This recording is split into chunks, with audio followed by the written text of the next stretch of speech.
How does this mic sound? People, let me know. What is audio quality like with this mic? Oh, I probably need to turn it down a bit. There we go. What is audio quality like with this mic? I don't want it in the red line constantly. I don't know. Is this good audio? Is this bad audio? Please let me know.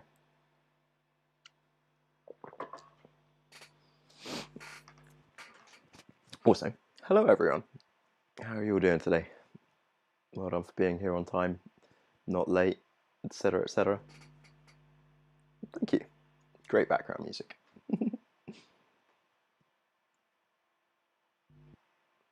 Yeah, I'll put it back on for a bit.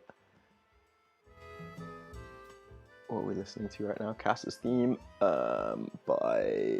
it's the jazz accordion arrangement. I can't remember if this is 8-bit big band or Insane in the Rain music right now,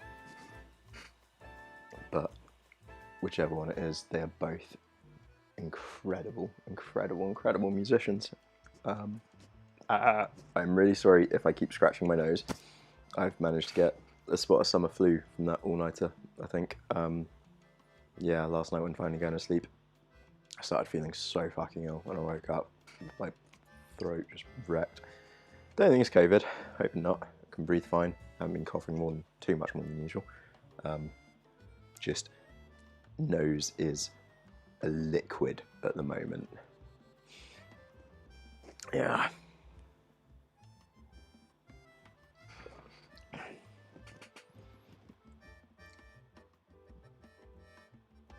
All sounding good, eh? Good. Trying out my other mic for this one, because I know I'm not going to be watching any videos or listening to anything myself.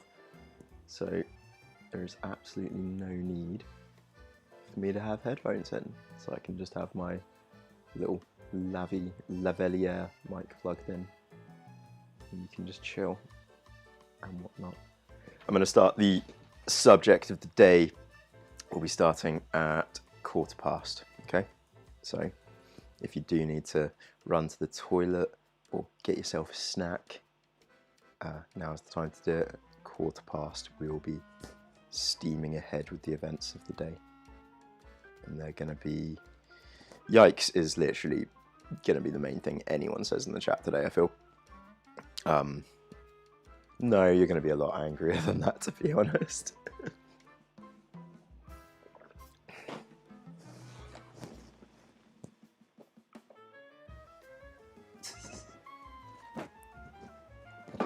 It's going to make tomorrow's... Honestly, look. Tomorrow's? It's going to make yesterday's. I only have top chat on again. Let's turn on live chat from the start. We're going to remember in the first, we've only been on 7 minutes, and I'm remembering to switch from top chat to live chat. Oh yeah, if you'll let me. Oh my god. Laptop. Come on, I can switch from top chat to live chat. You can let me. This coffee tastes a bit like puke. Can't tell if it's the coffee or because I've been drinking Red Bull. There we go. Live chat now. That's better. I'm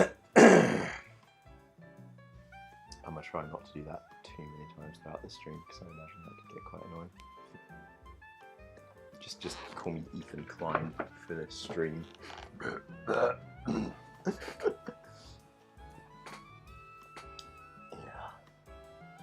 Zephyr, hello Lix, hello Emma, hello Claire, hello Lonely Croissant, hello Carrie, hello Doodly, hello Eric.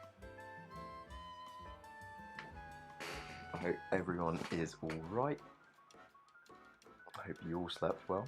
I did sleep well last night, I will say that, despite feeling a bit ill, but after that all-nighter and doing that live last night, I slept like an absolute baby.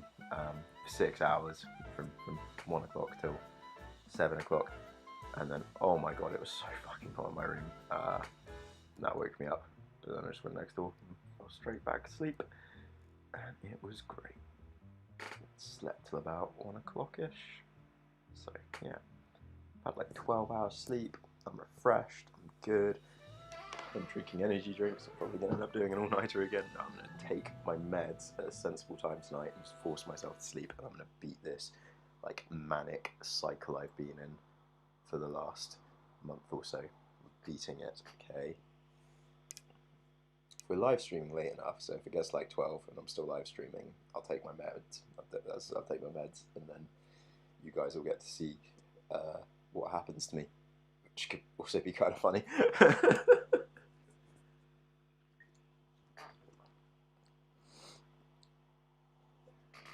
Oh, I've slept in years.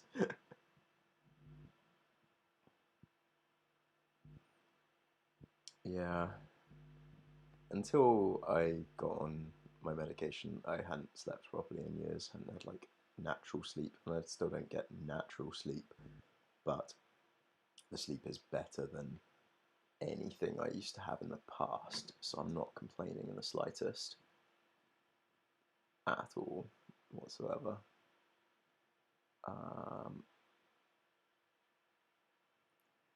Because for me, like, just sleeping full stop, reliably, regularly, is undeniably the best thing in the world. Oh my god. My phone is a group chat or something.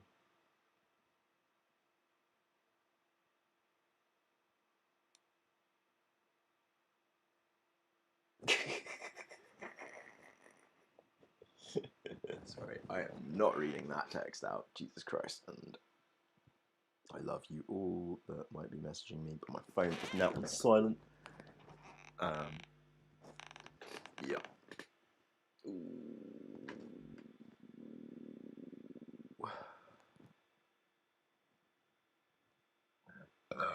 Pardon me.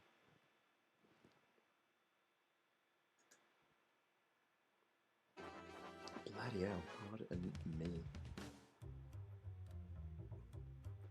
This next song is by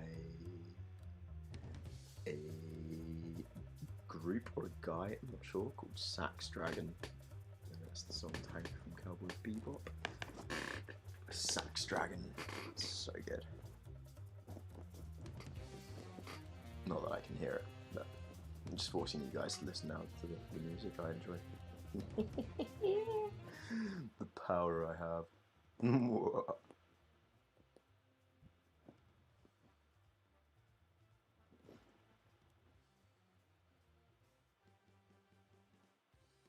The premenopause. Oof. Goddamn premenopause. Sup, Bobo? Sup, Pun Pun? Pun Pun? That's like my friend's like favorite manga ever. Like, he's obsessed with that. Always telling me to read it, and I've never bothered reading it. Holy crikey almighty. Alright, 4 minutes, and then we start, guys. 4 minutes.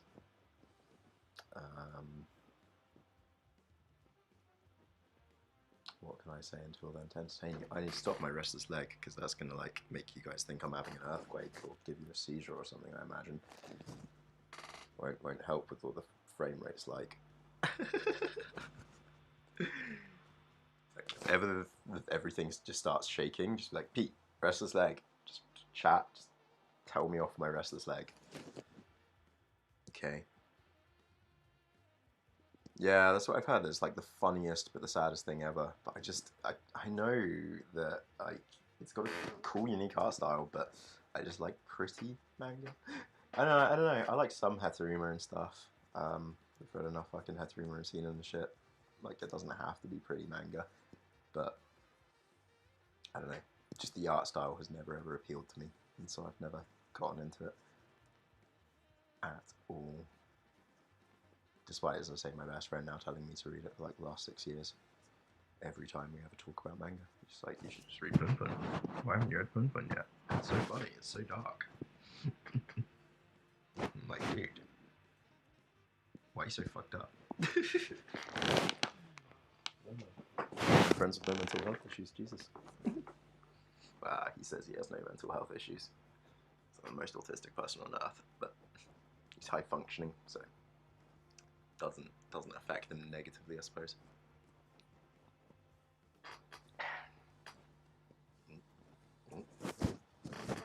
Where is my mic?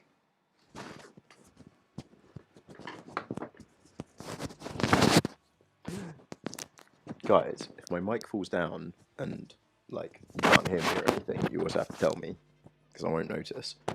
What if I just hold it?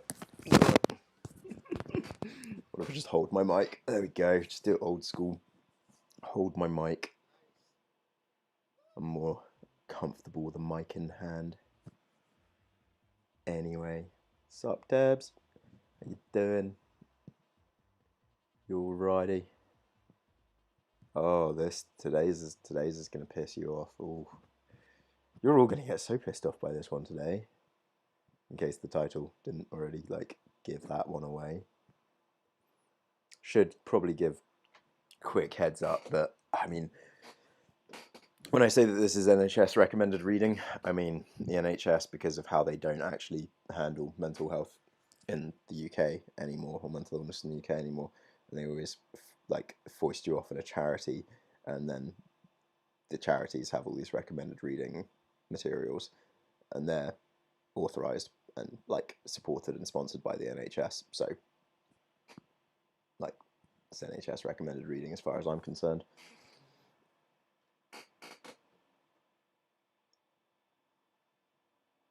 Ran late at Pun Pun. What manga? The manga is Pun Pun. The manga is called Pun Pun. Pete, check my phone. I did not check my PayPal at all today. Should I check my PayPal?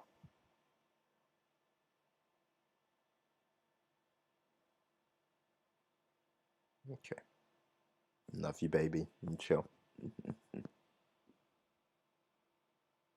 Just be good. Bloody weirdo.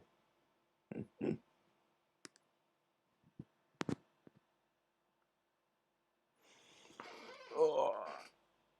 Sup, Jeff? You get to see the start of this. You'll get to see the first chapter, or the first little look at what we're looking at, and then get nicely triggered before we have to go do whatever you have to do. Nice.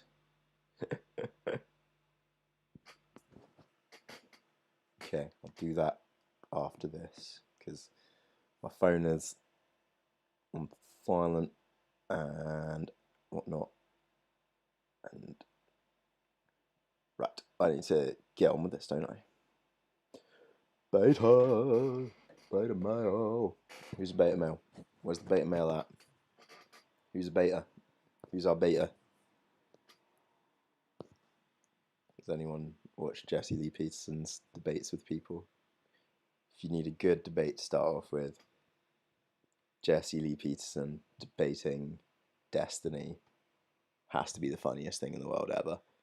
Like, Destiny doesn't always have the best takes on things, but my god, him talking to Jesse Lee Peterson is the funniest thing on earth, like, ever. A reek of estrogen. Damn, how can you smell me from wherever you are? That's impressive. Crazy. Oh man, thank you, Debs. I can't wait. Oh, you got me excited now. That's cool. That's cool. Hype. Right. Guys, let's do this. I'm getting distracted.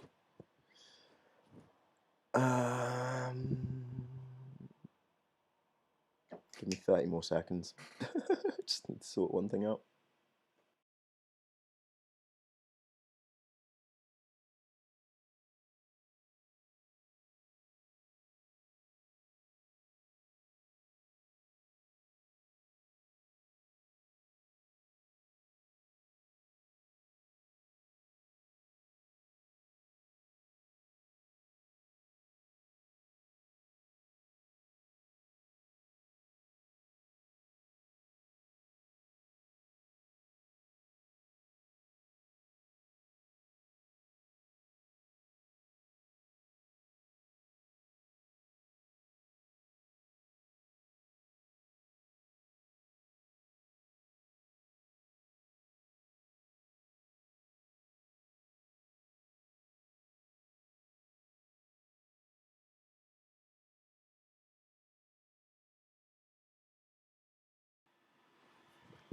Right, wait, hold up. You're enabling people you need psychiatric help or who need psychiatric help. How dare he enable people? Enabling is great though. Yikes, nothing. What? What do you mean? How am I enabling people? What do you mean? Do you wanna elaborate on this? All right, guys. Sorry, we'll officially get this stream started off. I guess at 25 past. Then, first, I do want to find out what awakened Garrow has to say. Oh yeah, I'm just like Garrow from One Punch Man. I'm just so edgy and cool. I'm just an anti-hero. I'm a fucking real alpha male. This is the truth. Failing because of this. Okay. Whatever you say, buddy. Oh my god. I've actually got one in the chat. Right. We're just gonna ignore him for a bit. I'm not gonna block him, guys, but like, if he says anything too ridiculous, then, you know, we'll ban him. But I mean, don't get triggered by this shit, because this is just funny and pathetic. Little boys wearing dresses and makeup is unnatural. No, it's not. Every little boy like plays around with that stuff with your mum. Did you not? Did your mummy never cuddle you? Did you never have any love from your mother? Did you not ever play with your mother? Guess not. Props not. No responses. What are you on about? You realise there's like a time delay, right? There's lag. Exactly, that's all you do. Okay, you're 12. I know you are, but what am I? Cool. Right. We'll just, as I say, just ignore him. If he says anything like actually overtly, like, I know he's been transphobic and bigoted and awful already, but you know, you need a safe space, bro. Oh, this is hilarious. Yeah, just laugh at him. It's much easier, to be honest. Let him vent, let him rage, let him say whatever he wants to say. He's only embarrassing himself. I know. I'm quite happy. I feel happy I've got a troll, you know. I'm a real streamer now. I was thinking about painting my nails actually the other day. I might do it on stream actually. I was thinking about painting my nails because I keep like, you know, when I'm doing like spray paints and stuff and like messing around in the garden, I keep accidentally like, you know, painting my nails anyway. So I should probably do it. That's not a word, bro. That's not a word. It's not a word. I'm not raging. This is observations. No, they're not. These aren't observations. You're literally just repeating the Jordan Petersons, the fucking Ben Shapiros, all the most like basic dumbass shit anyone's ever said. Like, wait, Doodly, did you just like mute the wrong person? You didn't just mute the wrong person, did you? Doodly, you just muted the wrong person. I didn't even see any comments from an F and Howard. Why are you on a timed out F and Howard?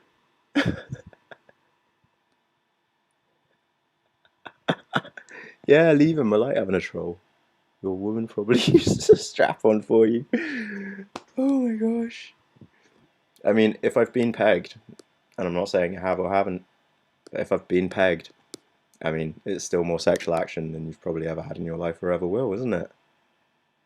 Like, you're only saying this stuff, let's face it, because you're a virgin and you're desperate to look at, I don't know if it's, I mean, you're in my chats, you're probably desperate to look at some penis rather than, you know, for JJ, but that's cool, bro. Like, everyone likes to look at a bit of penis every now and then, that's fine. But you just got to come to terms with it, you know? Dude, stop banning the wrong one. Don't worry, you don't have to ban. Like I say, it's Awakened Garrow. It's the guy saying all the horrible shit, obviously, but don't worry, it's fine. Like, he's not actually offending anyone. He's just amusing me. It's really fun. Like I say, I'm a real streamer now. I've got a right-wing, like, redneck troll in the chat. It's fantastic.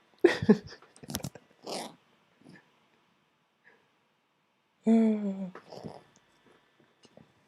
times. Oh, it's because I have transphobia in the title. Obviously, because I have transphobia in the title. That's how I'm enabling people, because I'm talking about transphobia. Oh, sick. So if you put transphobia in the title, bigots come. Doodles. Doodles. Leave him. I was saying it's fine. It's okay.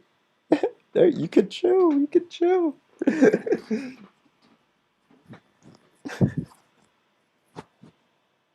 Right. Anyway, though, we'll use this opportunity to get on with the proceedings of the day. Okay. It's hilarious because like transphobia doesn't even come into this until probably like an hour into the stream as well, so they're going to be waiting around for ages for their hot transphobic takes.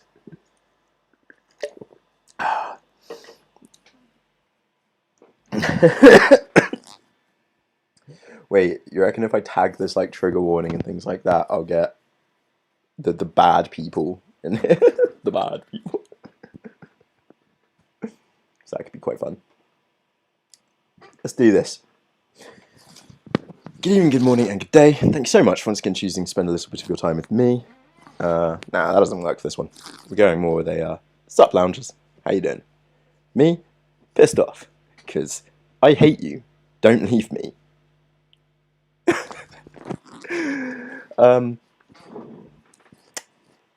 Understanding the borderline personality. What a... I hate you, don't leave me. Understanding the borderline personality. Great start, right? Fantastic start. Today we're looking at one of the most important books in the field of BPD and BPD research. This may be a book you've come across already. Yup. Somebody already owns this book. Reevebird, how did you get through the first chapter? Like, no spoilers, but just what did you think of the first chapter without giving anyone any spoilers?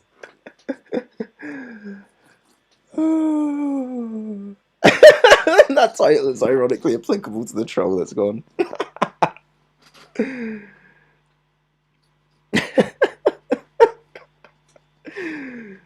Tickled. Tickled. Just the opposite of triggered. Tickled. Yeah. I mean, it's difficult to read, isn't it? Without the feeling attacked, I would say. Triggering as fuck. Yeah. Yeah. So I Hate You, Don't Leave Me was the first book to introduce BPD to the public. We are all indebted to Dr. Kriesman for his pioneering efforts to raise awareness of this painful mental disorder. As research and treatment have advanced so much since then, we welcome this needed update to what is now a classic text. Said by Valerie Poir, MA, President and Founder of Treatment and Research Advancements National Association for Personality Disorder and author of Overcoming BPD. You didn't get past the first chapter, I know. I got about halfway through the first chapter making notes, and then I was just like, this is like far too much. As earlier today, literally just before coming on stream, I was like trying to get through it all to make notes and highlight the bits I wanted to talk about, and I couldn't even get through the first chapter because I was just like, this is so fucked up. Oh, you're not late at all. This is still the very start. We have literally just read the first sentence. If you can just read what's up there on screen, you're all caught up.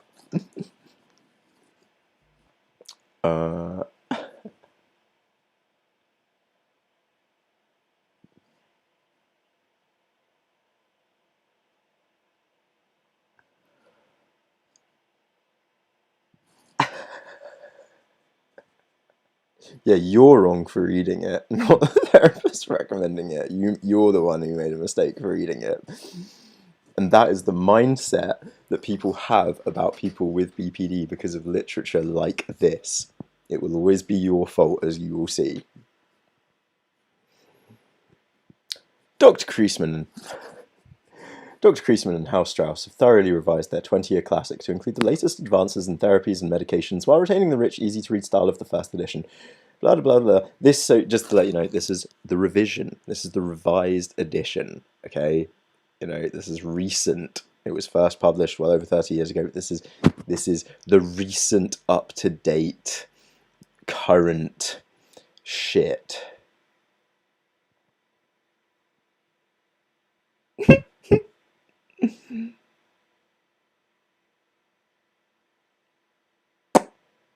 Oh. I'm only doing the first chapter, so you know, this isn't whatever it is, like content, blah blah blah. If anyone wants to try and sue me for this, go fuck yourself. This is like a review and a critique and an analysis of the first chapter of a 280-page book. So we're looking at 20 pages, a 280-page book for the sake of analysis, critique, review, and commentary. Okay? So, owners of this book, go fuck yourself. I hate you, don't leave me. Understanding the Borderline Personality, completely revised and updated by Gerald Kreisman and Hausstrauss.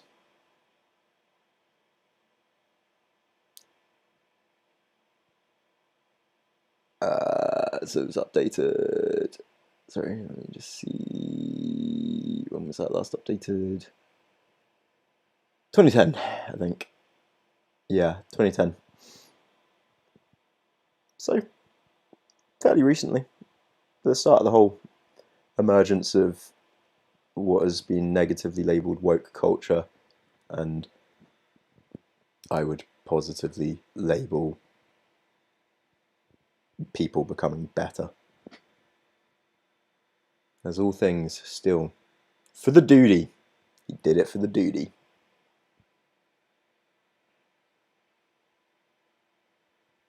I understand PTSD and bipolar, but not so much my BPD, because everyone in my family told me it's a bad diagnosis, almost like they'd celebrate if I had cancer instead.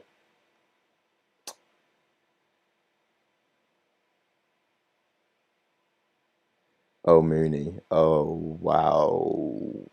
I cannot imagine having to listen to this on the way from a psych ward. I mean, maybe having me read this like a sentence at a time and then rip into it might help. I don't know. If it is too much, don't worry about leaving or whatever, because I get that. That's awful. That would fuck me up. Somebody did that. Jesus Christ.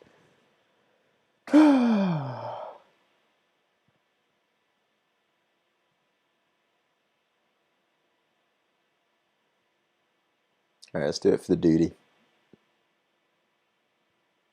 So many blank pages in this 280-page book. So we are looking at the world of the borderline, chapter 1. Also the preface and acknowledgements. The preface, acknowledgements, and notes to reader. We will be looking at those as well because they are important too. But chapter 1 in particular, the world of the borderline.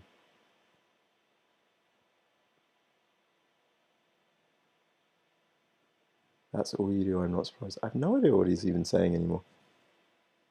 He's in his own world, isn't he? I feel sorry for this awakened Gary guy. Like, imagine like trying to hang out with imagine just having so few friends that you hang out with a bunch of people that hate you.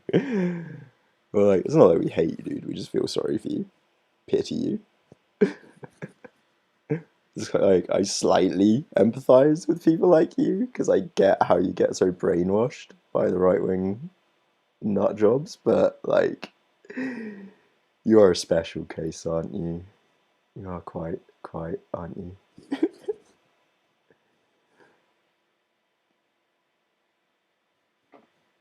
Nice.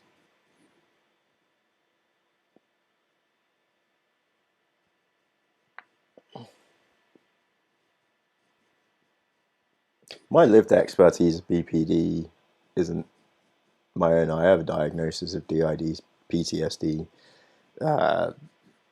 autism, ADHD.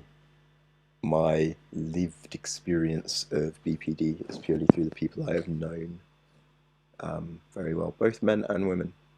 One of my male best friends, who's not I'm not friends with him anymore. He was like the definition of everything they describe in here. But I would have never described him as BPD. I would more describe him as being a bit of an antisocial narcissist, you know.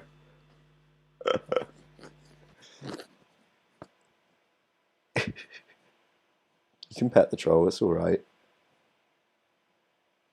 We've got to be nice to him, we've got to be gentle with the trolls. It's the only way they can truly learn. See, it hurts him. He's like, nah, don't be nice to me. No, get angry and fight with me. But, like, he doesn't understand, does he? There's no need for that in this world. We're not on his angry side. It's like, I prefer just laughing and having fun.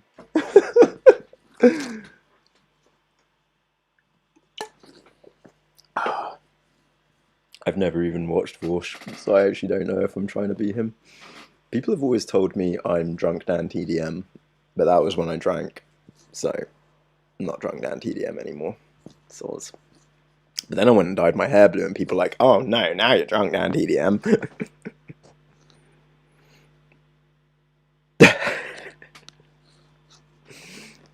It's okay, Debs. It's fine. I don't know. I saw like a tweet about a guy called Vorsh the other day, but I thought I thought they were talking about Vsauce, so I didn't realize they were actually talking about someone called Vorsh. But yeah. So onward. The efforts necessary to complete this new edition required both blah blah blah blah blah. All that matters here. My secretaries, Jennifer Jacob, and Cindy Friedley. Okay. I haven't gone all the way through the book yet to find out if the name Cindy Friedley pops up, but Jennifer pops up very rapidly in the book. His secretary. Oh,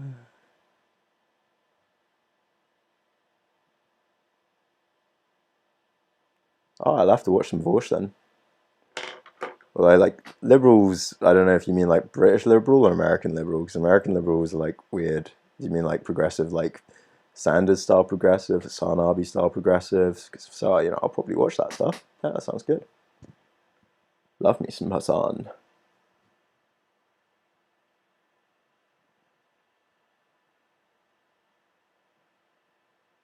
Yeah. Keep recommending us decent, like, lefty socialists, dude. Good job.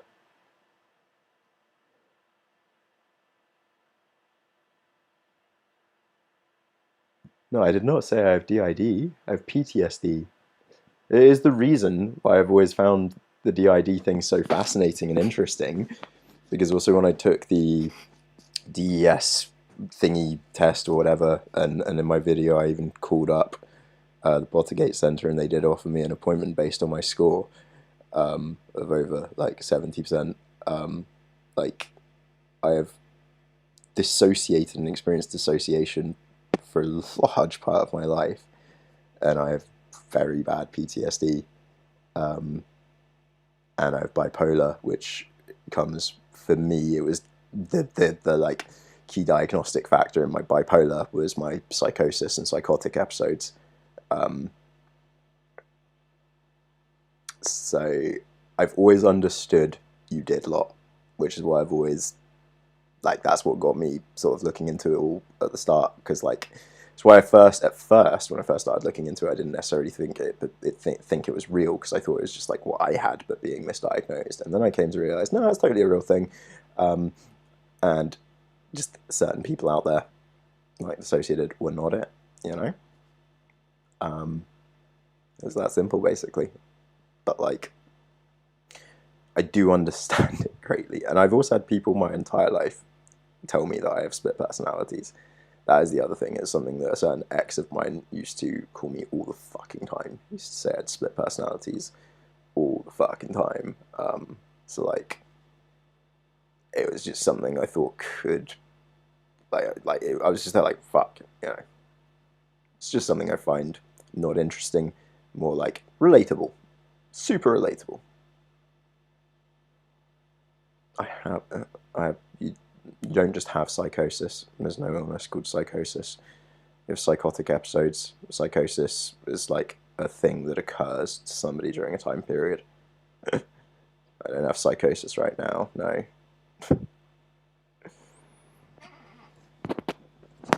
See, you just chat to the trolls and they start talking to you normally. He's already calmed down. Preface, not preface, preface.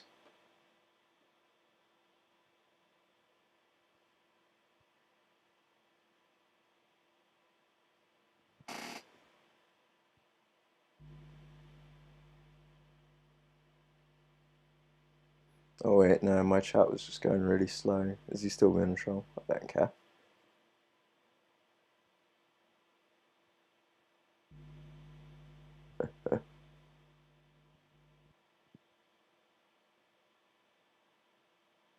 That's alrighty.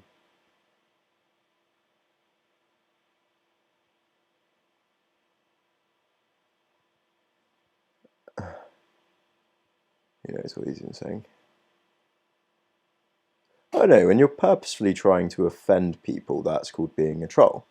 You didn't succeed in offending us, and now you're like retreating and trying to be like, I'm not a troll, because you're coming around to realize that you do want to suck my dick, you do fancy me, you do like my content, and you're triggered and upset because I've called you the fuck out, and you know you can't argue with anything I said. Isn't that right, you dumb little shit? Anyway, carry on doing what you're doing. It is funny. Let's continue. When the first edition of I Hate You, Don't Leave Me, was published in 1989, very little information was available to the general public on the subject of borderline personality disorder. Research into the causes of and treatments for BPD was in its infancy. The few articles that had appeared in consumer magazines vaguely outlined the disorder as it began to infiltrate the American consciousness.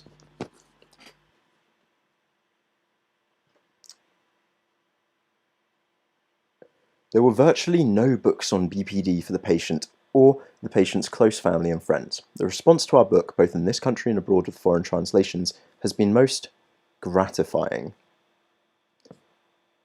I just found that a weird thing to say. My intention to produce a work accessible to the general public, yet functional for professionals with useful references, seems to have been fulfilled. To say that a lot has happened in this area over 20 years is obviously a vast understatement. Several other books on BPD have been published, including our own Sometimes I Act Crazy, 2004, describing the experiences of this illness from the perspectives of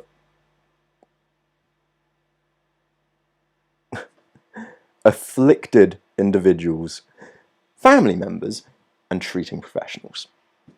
Greater understanding of the etiology. Like, I don't think you're afflicted with BPD. I don't think anyone can be afflicted with BPD. You may have been afflicted, or you may have had trauma and abuse inflicted upon you. You can't just be randomly, magically afflicted by BPD. Words have meaning.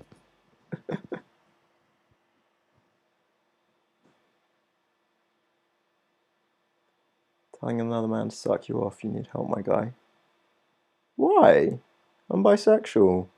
I mean, I'm sorry, Holly. I don't want this man to suck me off because he's a disgusting freak. That's the only, and he's probably ugly as shit too. And his personality is just disgusting, and I wouldn't go near him within a 10-foot barge pole. But he wants to suck my dick, and I'm just saying, dude, awakened Garrow, it's fine if you want to suck my penis. I understand, bro. It's fine. Garrow is a pretty sexy character. When I read and watched One Punch Man, I also fancied Garrow. You know, he's a good anti-hero. You keep wanting him to turn to the side of light, you know? Good stuff. Oh, you are interested. Greater understanding of this etiology, biological, genetic, psychological, and social implications and treatment approaches has added exponentially to our knowledge, so the challenge of writing the second edition was to highlight and explain the most important advances present useful. This bit doesn't actually matter anyway. The book's reliance on real-life case stories to give the reader's insight into what life is like for and with a borderline Continues in this edition. Reliance on real-life case stories. Why do we think that's important? I'll just tell you. It's not case studies. This book wasn't written from case studies. It wasn't like he knew he was going to make this book, and so he set out with the permission and cooperation of certain patients and people to make this. You know, it's that years down the line, he was thinking about some people, thinking about some events and some moments in time and some patients he'd had, and writing stories about them with his very, very jaded, skewed, misogynistic, sexist angle upon it all. Okay?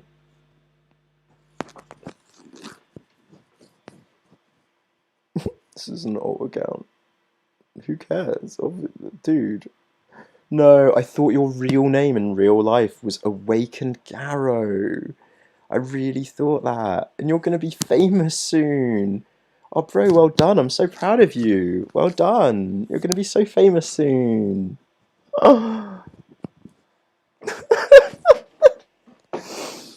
Okay, this guy must... I'm going to stop taking the piss out of him and talking to him, bullying him, because I think he's probably about, like, even though my content is all made for adults, he's probably, like, with this mindset, probably 14 or 15. Like, I remember being this special when I was 14, 15. Like, it's...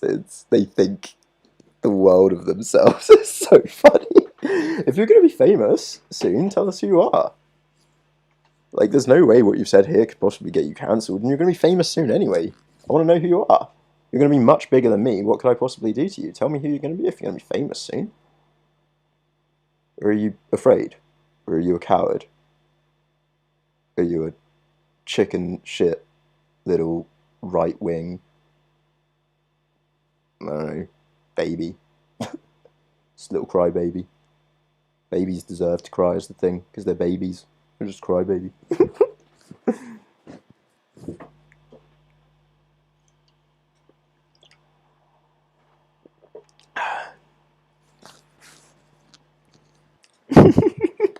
Yeah, I know, my live streams, like, so far, most of them have had, like, thousands of views. Not the last few, but they gain over the week, so yeah. A few people know the legend of this troll.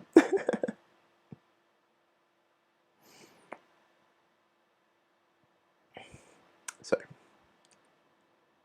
Also just this way of talking about people, and with a borderline. And with a person, like, it's so easy to write, and with a person with borderline personality disorder, or with a person with BPD. But no, with a borderline. I don't know. I wouldn't like people calling me a bipolar. Oh, he's just a bipolar. He's a manic. She's a dissociative identity disorder. That's not how... She's a dissociative. That's not how you talk about people. A borderline.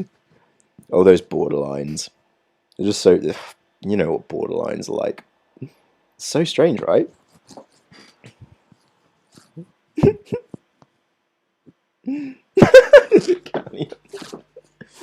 Yo, if Callian turned out to be like this right-wing transphobic nut job, that would be insane.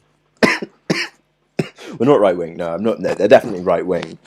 Yeah, what is up with right-wingers, like transgender right-wingers like that? Oh, that's a video for another time. Shut up, borderlines. You fucking borderlines.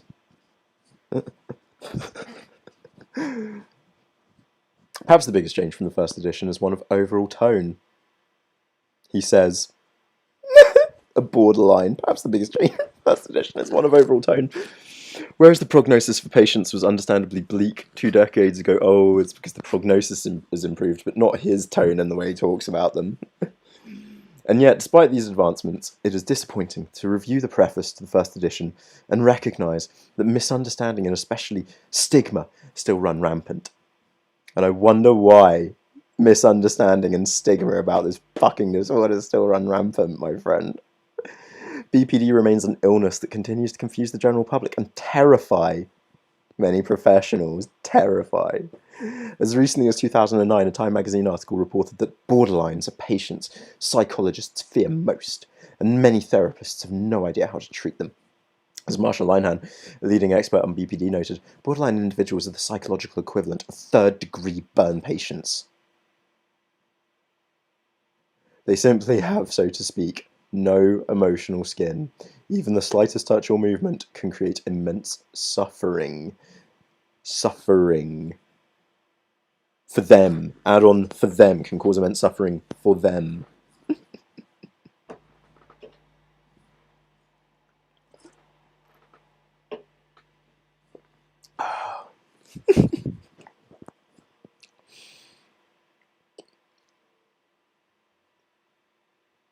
And then they go on to chat a bunch of other shit.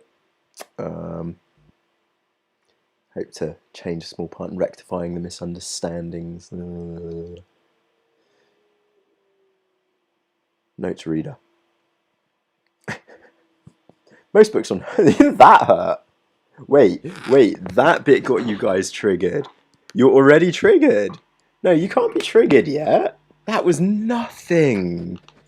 I haven't told you yet that you're all self-obsessed, needy, cheating, sex-crazed, sex-obsessed, whores.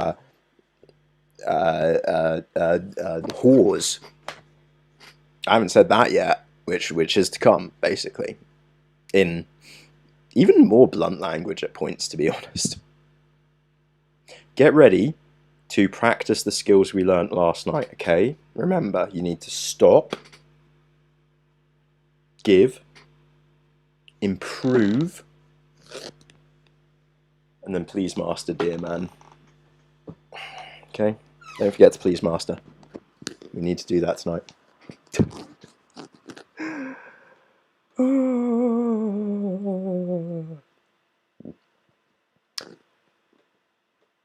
This is annoying me. Let's just get that a better size. Okay.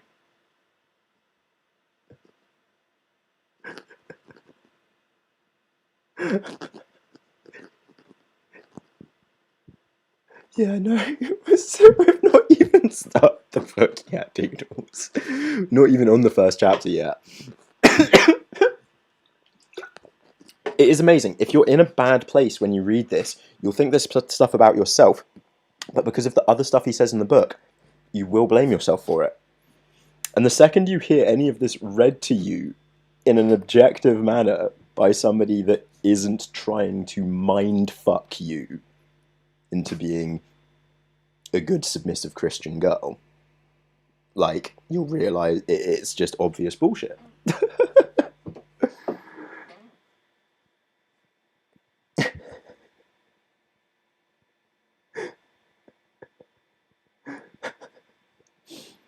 Most books on health follow a number of style guidelines, for example, Publication Manual of the American Psychological Association, that are designed to minimize the stigma of disease and to employ politically correct gender designations. Most books do that. You know? Most books do that. On health. Specifically, referring to an individual by an illness, for example, the schizophrenic usually has, is discouraged. Instead, reference is made to an individual who expresses symptoms of the disease, for example, the patient diagnosed as a schizophrenic usually has. Also, gender-specific pronouns are avoided. Instead, sentences are structured in a passive syntax or use he/she, him/her constructions. Yeah?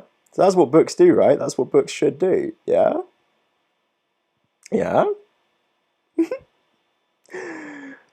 Though laudable in some respects, these recommendations complicate the communication of information. They make it hard for me, and I don't like doing that. Although we abhor the implied disrespect and dehumanization, though we abhor the dehumanization and disrespect of referring to people by their medical conditions, check on the gallbladder in the next room, check on the bipolar in the next room. We have nevertheless chosen, for the sake of clarity and no, because you're saying that it increases stigma. So how is this for the sake of clarity if this actually increases stigma? We have chosen, for the sake of clarity and efficiency, to sometimes refer to individuals by their diagnosis. Go fuck yourself. Oh my god, right? Right? Just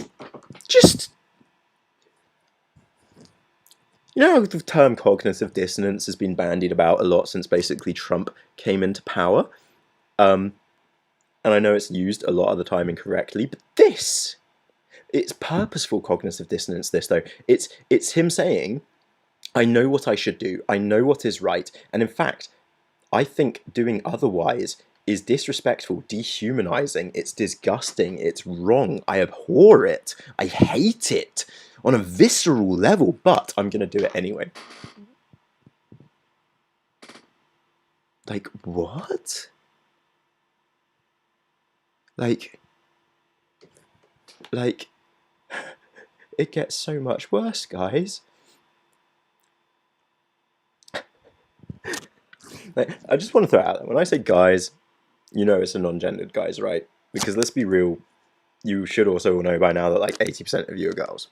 Like, but I don't like saying girls because that's demeaning. Most of you are also adult women. And saying, all right, women, because of the connotations, the history, it sounds very aggressive. It's like, all right, women, all right, woman. It's very demeaning. It's horrible. It sounds harsh and cruel. There's no jokey way to say it, basically, anymore, thanks to, you know, there could be one day, 50 years from now, but language needs to evolve and change a bit. Yeah. This shit's just crazy. It's purposeful, nasty laziness and negligence. And yeah, this isn't even the fucking book yet. So, for example, we use the term borderlines as a kind of shorthand to represent the more precise designation. Human beings who exhibit symptoms consistent with the diagnosis borderline personality disorder as defined by the American Psychiatric Association's Diagnostic and Statistic Manual of Mental Disorders, 4th edition, text revision, DSM-4TR. For the same reason, we alternate pronouns throughout, rather than burden the reader with he/she, him/her construction. We trust that the reader will grant us this liberty to streamline the text, except they're ignoring that they could always just say they and them. And they don't need to say people with symptoms. You just say people with borderline personalities, people with BPD. This is a technique known as a gish gallop, where you overwhelm somebody with an unnecessary, it's either used in debates where you overwhelm them with a huge amount of facts and sort of irrelevant statements that all need to be individually fact checked, but it can also be used in a rhetorical sense, in the sense of writing rhetoric, which this is, whereby one just it's the definition of a false equivalence and a gish gallop, because that's sorry, it's a gish gallop. It's a false equivalent using a gish gallop, because he's saying that's what the equivalence is here. That it's not, that isn't the two sides of the coin. There is a third side to the coin that could also be said. And this is the real danger with this rebird, is that people's family and parents and staff are reading this, and therapists are reading this about their patients to try and understand them. And just send your mum to the stream if you want, you know, whatever, like, because this is evil. It is not okay to do this. And yeah, what was I saying before I derailed myself is, yeah, I call you guys, but I do it in a gender neutral way, is what I was trying to say. I don't ever think of a man or a woman when I say the term guys or dude. I actually use dude in an entirely gender neutral way.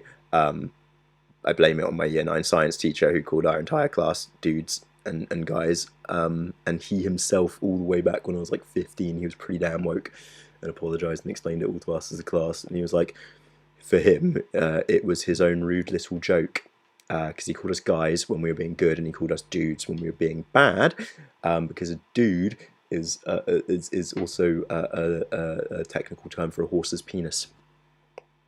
So he was like, all right, dudes, calm down. And he's basically saying, all right, you fucking dicks, settle down. Genius.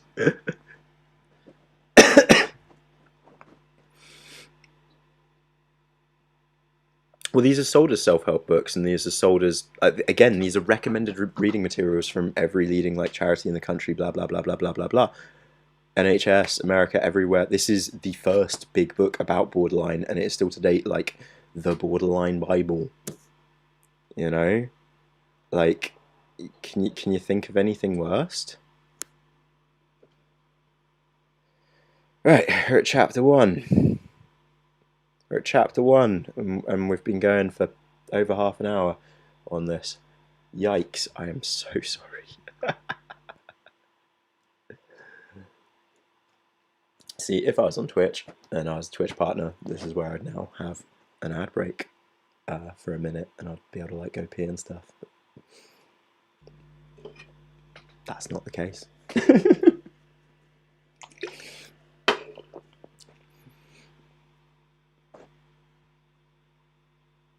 Oh fuck, bro!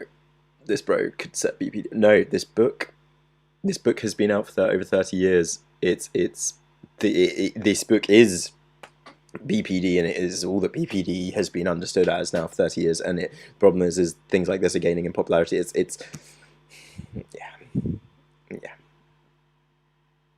Like, this thing is mad, you know, mad stigmatizing, mad wrong, mad evil.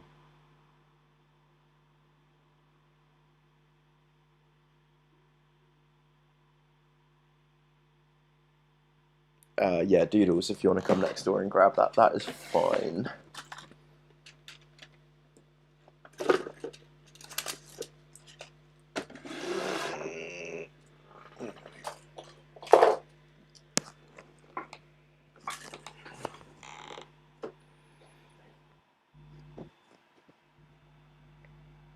I haven't yet found like good. The best representation I found for borderline people so far has been Pete Davidson, the comedian. But he's also diagnosed with bipolar, so I don't really know why he's got the borderline diagnosis as well, other than it comes from his trauma and abuse that he experienced. Oh no! Yeah, these people are these every disorder basically, as it turns out, has like 2 or 3 people behind it normally that have worked them out and written everything about them, and you got to be skeptical with everything basically. Classic technique of any narcissist as well, remember, or any like just grifter, throwing in quotes by people far more competent than you. Everything looked and sounded unreal. Nothing was what it is. That's what I wanted, to be alone with myself in another world, where truth is untrue and life can hide from itself. So I guess that's the world of the borderline in a quote, I suppose.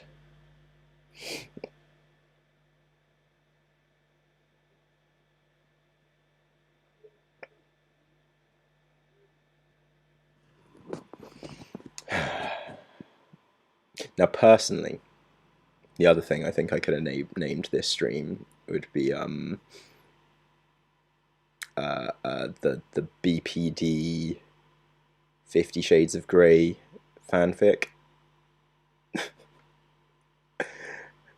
And we'll see if you can work out why.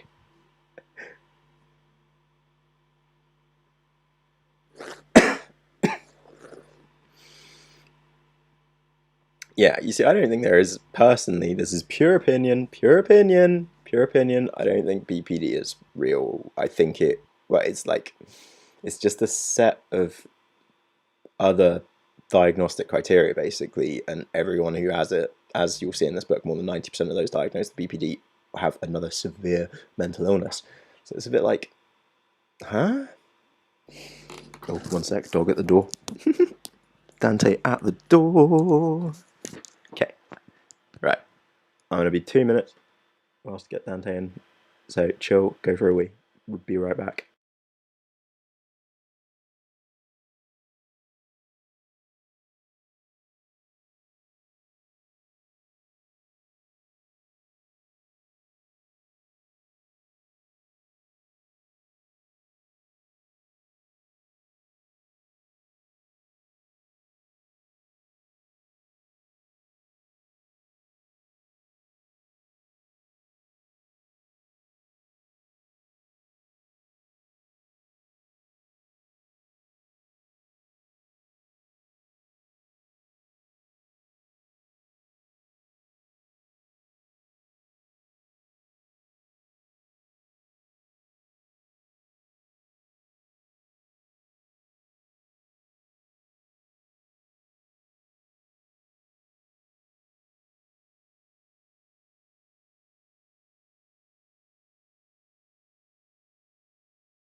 Okay, dog cam is amazing, but I won't be able to read dog cam. Oh, I could move the laptop down though. Oh, I'm an idiot. Duh.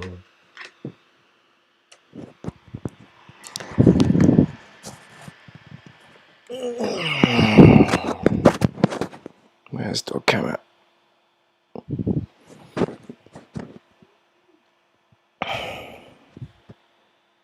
Oh. Wait, what am I doing? I'm so dumb. Oh.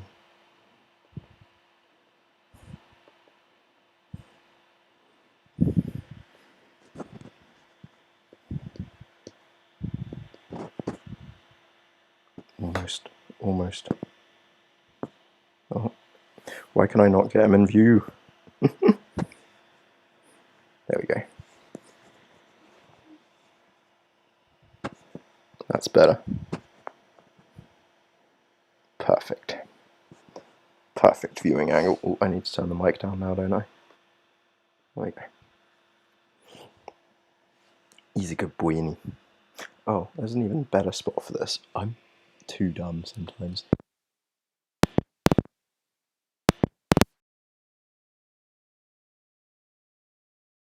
What about...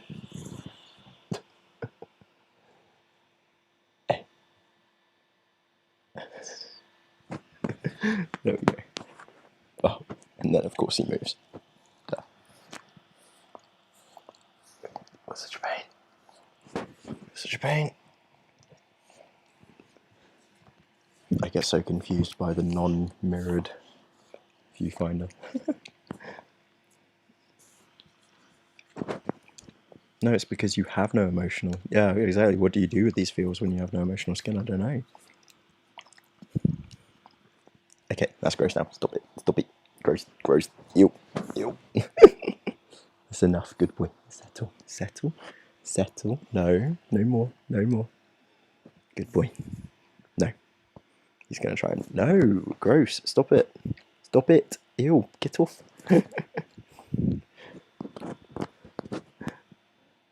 Dante, stop it. He's like... Pete, I will feed on your sweat. Let me eat your hands. Ew. Get off. Get off. Get off. You're so annoying. Why are you so bloody annoying, Dante? Okay, there we go. Oi! Oi! Oi! Oi! Oi! You're famous. Your fans are watching you. They're all here for you, instead of me. Right. Dr. White thought it would all be relatively straightforward. Over the 5 years he had been treating Jennifer. Do you remember that name from the start? First woman, we were already at Jennifer, his secretary, I think. We can't confirm. It's just, imagine if he's renamed these patients, and then the way he describes this one, and he's given her the name of his secretary. Ooh, this would feel so weird. And if this is the same Jennifer that's his secretary, wait till you read this description.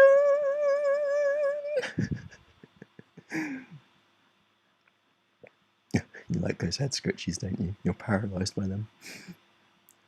She had a few medical problems. Her stomach complaints were probably due to gastritis, he thought, so he treated her with antacids. But when her stomach pains became more intense despite treatment and routine testing proved normal, Dr. White admitted Jennifer to the hospital.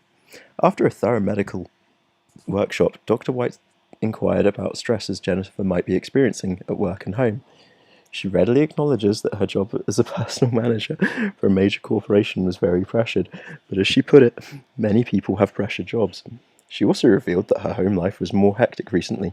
She was trying to cope with her husband's busy legal practice while tending to the responsibility of being a mother, but she doubted the connection of these factors to her stomach pains. When Dr. White recommended that Jennifer seek psychiatric consultation, she initially resisted. Oh, you've got a physical ailment? Must be stress. Must be anxiety. No way it could be anything medically related or physical. It was only after her discomfort turned into stabs of pain that she reluctantly agreed to see the psychiatrist, Dr. Gray.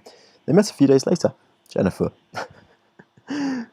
So, in comes Dr. Gray, the psychiatrist. And remember, this book isn't actually written for... If it's written for people with BPD, it's to brainwash you all into, like, you know, being good girls that, like, you know, please Master Dear Man and stuff. But I actually think this book is written for psychiatrists to have a nice little ego trip, a bit of you know, a bit of self-ego masturbation and whatnot. That's all this really is, basically. Like, Dante is just like waiting for an opportunity to lick my fingers. Please stop it. It's gross. Please stop, Dante. Calm down. You absolute freak of a dog. You're such a fucking weirdo. So, meant to meet the psychiatrist, Dr. Gray. They met a few days later. Jennifer was an attractive blonde woman who appeared to be younger than her 28 years. A young-looking 28. She appeared to be younger than her 28 years. Literally, the first thing he has to say about her. She's an attractive blonde woman who appeared younger than her 28 years. Why are we going in with the description? Oh, I know why. Because the likelihood is, the statistical likelihood is that if you're reading this book, you're probably in your mid-20s, early 20s, and a description like this is one that you reading it might relate to. You might, you know, it's the same way like Hunger Games, you know, you insert yourself as the characters, but this guy is trying to make you insert yourself as this woman, is the point, as you will see. So Jennifer was an attractive blonde woman who appeared younger than her 28 years. She lay in bed in a hospital room that had been transformed from an anonymous cubicle into a personalized lair. You know, like a dragon's lair, a demon's lair, a wolf's lair, a bear's lair. A stuffed animal sat next to her in bed, and another lay on the nightstand beside several pictures of her husband and son. Get well cards were meticulously displayed in a line along the windowsill, flanked by flower arrangements. You know, it's weird. You know, it's strange. It's a layer. It sounds quite nice to me. Sounds like quite a nice environment that she's made it for herself for a little hospital stay. But he's like, no, it's weird. She's meticulously displayed them in a line along the windowsill.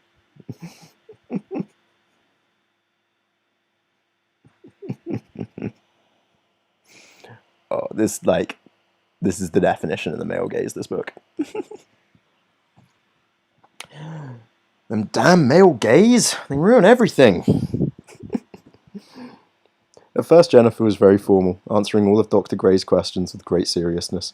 Then she joked about her job was driving me to see a shrink. The longer she talked, the sadder she looked. Her voice became less domineering and more childlike. She told him how a job promotion was exacting more demands. Now, new responsibilities that were making her feel insecure. Her 5-year-old son was starting school, which was proving to be a difficult separation for both of them. Conflicts with Alan, her husband, were increasing. She described rapid mood swings and trouble sleeping, and her appetite had steadily decreased, and she was losing weight. Her concentration, energy, and sex drive had all diminished. Again, it's a strange... The domineering... Her voice became less domineering and more childlike is something I find... just again, a strange description. I don't know. And then... like, this is something I notice all the time, and then... like, you don't have to answer, but I would like it if you could answer this one in the chat, guys. The sex drive thing. I've always been expecting, because of the literature I've read and stuff, and other, like, what women have said to me, like, I'm always expecting a psychiatrist or a doctor or something to at some point ask me about my sex drive, or if it's been affected by my meds or anything like that. Never. Never, ever. Ever. I've never had any psychiatrist, shrink, any of them, like, ask me. It's something I've had to bring up. Is this something, like, common to bring up with women, to just ask women about their sex drive? Like, I get that it's sort of relevant to, you know, the mental health and medical stuff, but I just find it strange that, like, I've never had it yet. It's always in there. Like, it's just assumed maybe with guys that our sex drive is fine, or it's not a problem if it's a bit lower for a bit or something, but, you know, if a woman's sex drive is affected and you're a male psychologist or psychiatrist or whatever, you know, male mental health person, you're there like, is your sex drive okay? We need to get that sorted.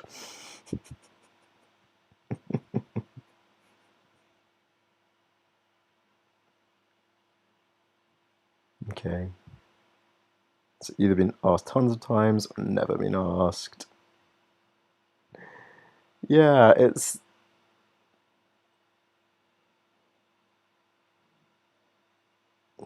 odd.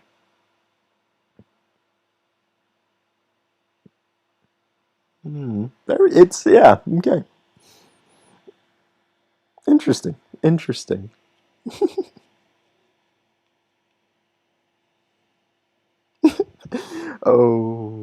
Oh, if you think it's a vague description, I mean, it's not, it's vague and specific, if that makes sense.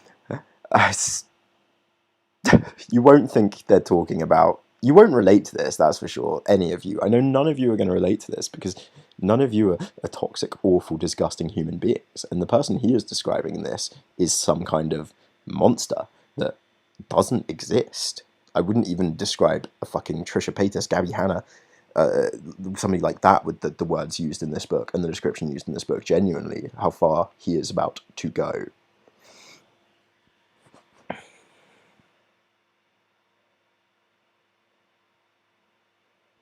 Gary, fuck. Your experiences, they ask if you have a male partner, but if you say you're single, they don't ask you.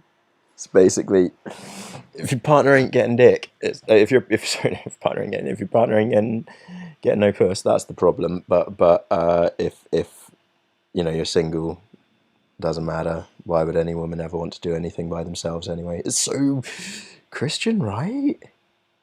Right? Right, Dante, I will leave you alone and go back to my spot.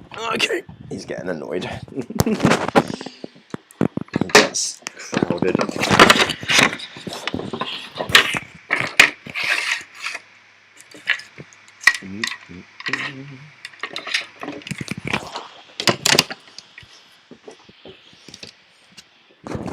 Oh, poor boy, he starts feeling crowded, getting stressed out by this content just as badly as we do. Pardon me.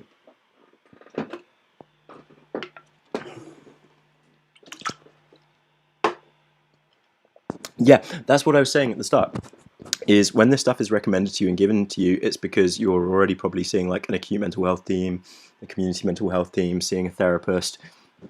You're already at a low point, and then they're like, right, read this, you'll relate to this, and this will help you. And so you already think the worst of yourself, which is a very common BPD trait, but again, very common trait with many people. I often think I'm the worst. Like, it's just a thing of like abuse and getting bullied and trauma and stuff, you know? It gives you kind of bad self-image.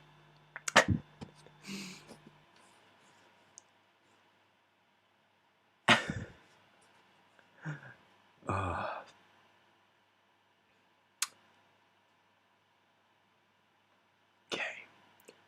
Dr. Gray recommended a trial of antidepressant medications, which improved her gastric symptoms and seemed to normalize her sleeping patterns. In a few days, she was ready for discharge and agreed to continue outpatient therapy. Now, the implication from this is that her symptoms improved because of the antidepressants, ergo it was just stress. It was just that she was, you know, just struggling a bit. But there are quite a few antidepressants out there that are used to treat severe gastric problems, severe intestinal problems, and stomach problems. And so that's why he doesn't outright make that statement. But with what he had said earlier, the setting of the scene earlier, and then that, you know, the impression is clear. But he doesn't then include the fact that, you know, severe stomach pain and gastric problems are often treated with antidepressants, and not for their antidepressant effect, but for their physiological chemical effects on the stomach. It's obfuscation and lying through omission.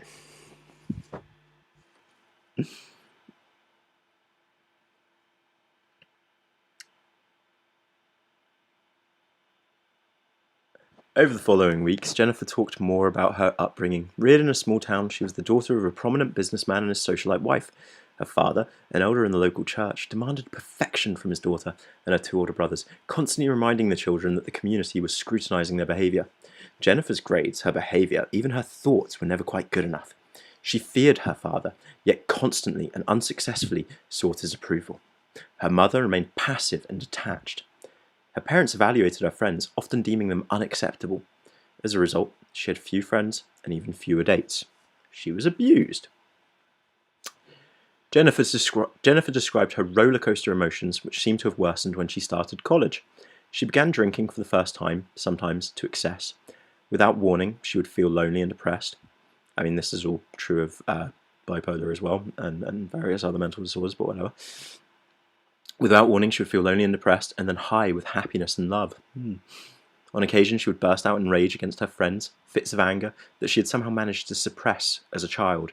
Almost as though, you know, when you're a child being abused and screamed at by a parent who might be twice your size, you know, and then you, when you're younger, you do cry out, you do rebel, and you get beaten or whatever for it. It's not possible. And then as an adult, in a different place in college, somehow, you know, finally you're safe. You feel safe, and these emotions are able to escape. You know, it's mental. Oh, well done, Chris. Still going, and we'll be going for a while, so you got better time. I'll see you in like an hour or two. Miss Madness. We had our first troll earlier. We had our first proper like nutcase right-wing loser in here. It was really funny. He's like, I'm not a right-wing troll. What makes you think that? After calling us progressive libtards.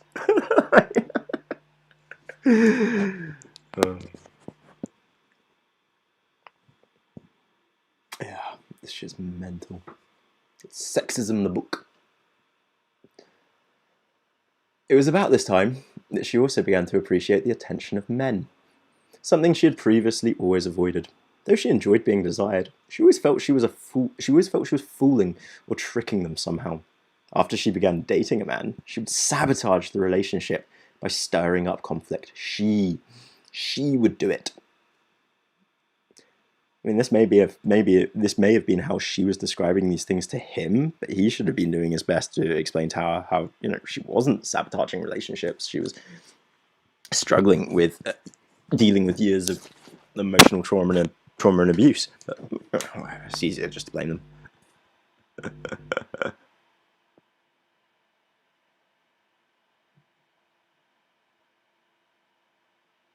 I totally mentioned the right-wing nut job. I totally did.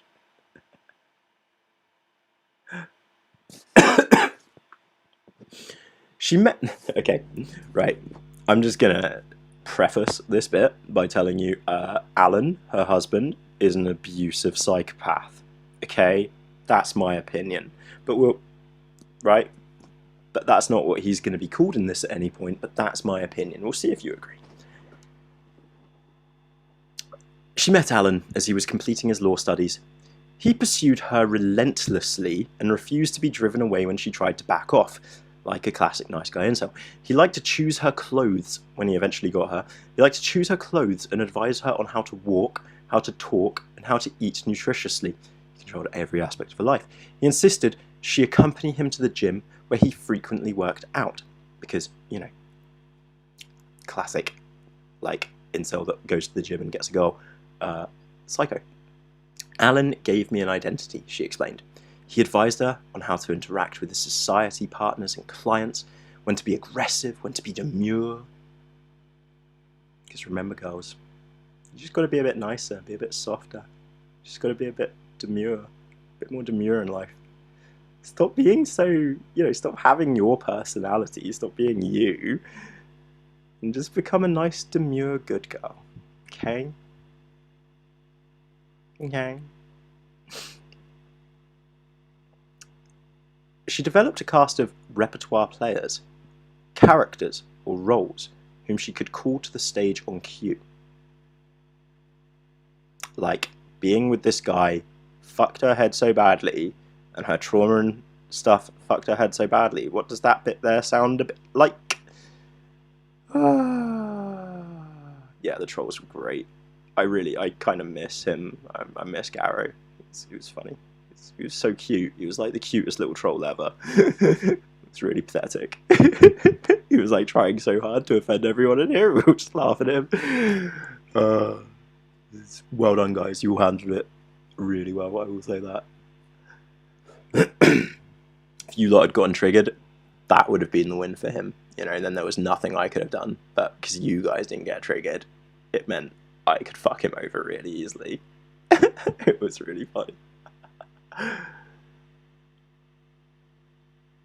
Oh, Chris, it's a book called I Hate You, Don't Leave Me. And it's the original, like, first book on borderline personality disorder.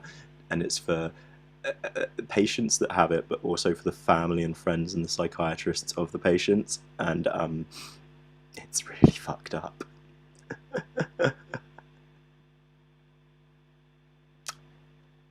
They married at Alan's insistence before the end of her junior year. She quit school and began working as a receptionist.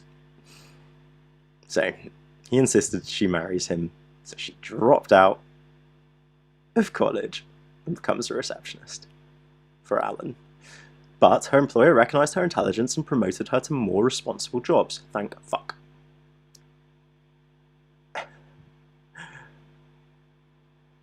At home, however, things began to sour. Alan's career and his interest in bodybuilding caused him to spend more time away from home, which Jennifer hated. She was lonely. Sometimes she would start fights just to keep him home a little longer. That's an interesting take on that dynamic. Frequently, she would provoke him into hitting her. She would provoke him, I'm assuming verbally, based on that, into him hitting her. What a bitch, eh? She's awful. God, what a terrible girl. I would, like, don't provoke people into hitting you. Afterward, she would invite him to make love to her. Right. She says some things, he hits her, he fucks her. She's a bad woman, clearly. She's got issues.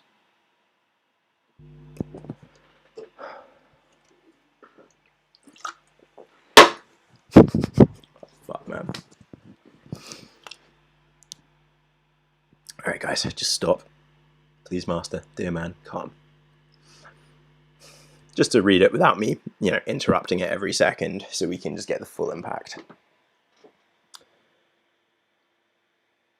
At home, however, things began to sour. Alan's career and his interest in bodybuilding caused him to spend more time away from home, which Jennifer hated. Sometimes she would start fights just to keep him home a little longer. Frequently, she would provoke him into hitting her. Afterward, she would invite him to make love to her.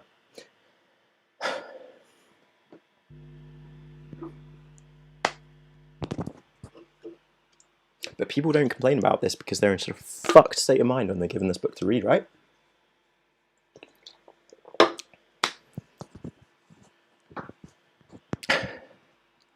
Jennifer had few friends. She valued women as gossipy and uninteresting. God, she's such a bitch, Jennifer. She hoped that Scott's birth, coming 2 years after her marriage, would provide the comfort she lacked. She felt her son would always love her and always be there for her. But the demands of an infant were overwhelming, so after being beaten by somebody for 2 years, God. And after a while, Jennifer decided to return to work. Despite frequent praise and successes at work, Jennifer continued to feel insecure, that she was faking it. She became... Get ready to get phrasing again. She became sexually involved with a co-worker who was almost 40 years her senior. That's all he says on it. She became sexually involved with a co-worker who was almost 40 years her senior. God, Jennifer, you're disgusting. You're cheating on your man. How dare you? It's definitely not that you're, like, in your 20s getting sexually abused. Like, this, we're talking about, like, not when she was 28. This is before this stuff. Like, this would have been when she was, like, 20 still. Like, early 20s. It's just basically getting groomed by somebody 40 years her senior. Whatever, that's fine. That's fine. Usually I'm okay, she told Dr. Gray. But there's another side that takes over and controls me. I'm a good mother, but my other side makes me a whore. It makes me act crazy. I'm just this crazy whore, doctor. I'm a good mum. I'm fertile, but I'm just this crazy whore sometimes, doctor. I don't know what to do about myself, doctor.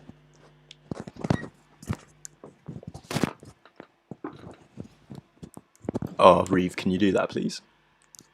Please.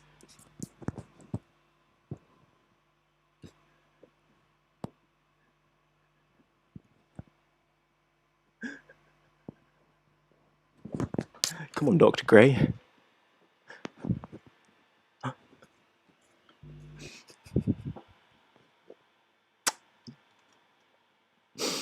Come on, Dr. Gray. I'm a good mum, but I'm a whore. Have you heard of the Madonna whore complex? It's something that the Take have spoken about a lot. It's an interesting one. It's something that we put women into a lot, where we're looking for that woman who is the nice girl, but the crazy girl in bed, you know, the Madonna and the whore. And often there's this thing where, like, men in their younger years, they look for the whore and then they settle down with the Madonna. But it's all a load of Freudian incel bullshit.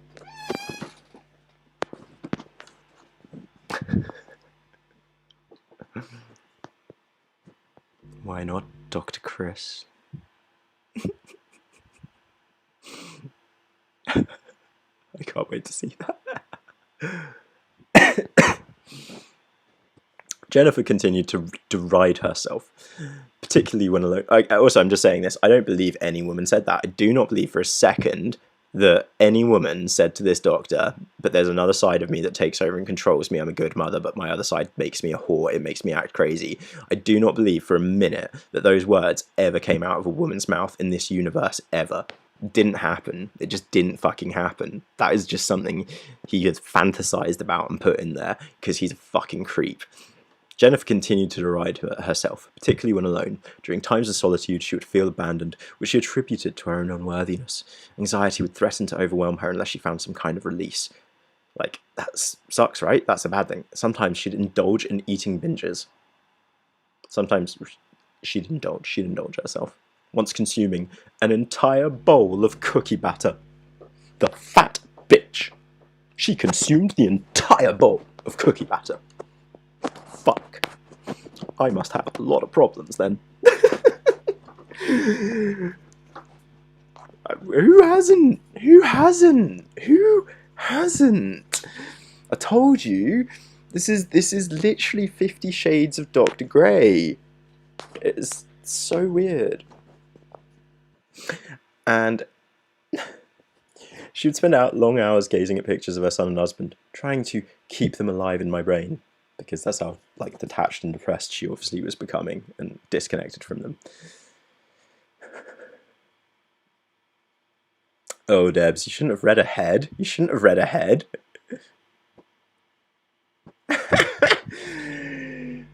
And here we get to the really creepy.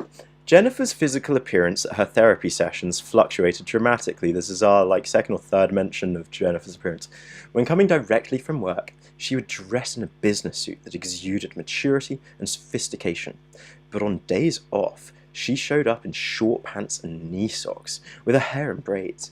At these appointments, she acted like a little girl, with a high-pitched voice and more limited vocabulary. It's not a little girly thing to do to wear knee socks, short pants, shorts, and hair braids. Holy shit! Like what? What?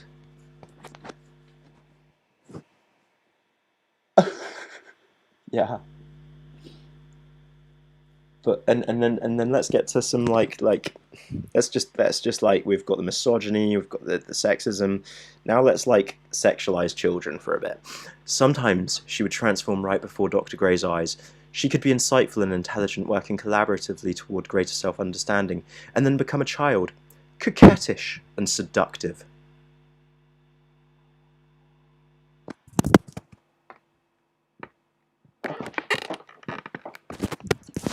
Why did somebody write that sentence? Why did somebody write that somebody could become childish, then become a child, coquettish and seductive?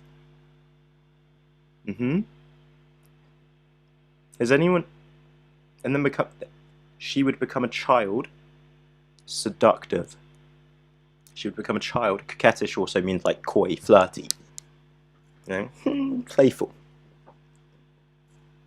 She'd turn into this little coquettish, seductive child. You know, all those seductive children out there.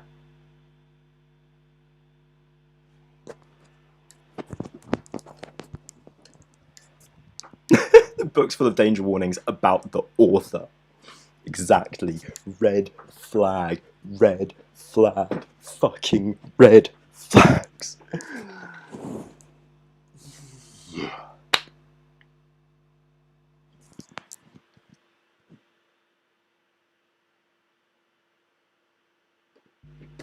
Basically, e-girls, BPD. You know, because they wear knee-high socks and short skirts. And that also makes them childish. Apparently, according to this man. Can we stop describing, like, everything that women like as being childish, for one? Like, you're not allowed to wear clothes as a woman, ever, without being called childish, I don't think. Any outfit you can wear at some point can be described as childish, you know? You're always childish, no matter what you do. You like that music? Oh, that's childish now. But then to say you're acting childish and seductively. Look at you, you know, having major personality dissociative issues by the looks of it, to the point where you like switch personality, where you, let's face it, he's describing like either splitting or dissociating or something there, but he's describing some kind of switch or split occurring, and that's seductive to him. That's hot.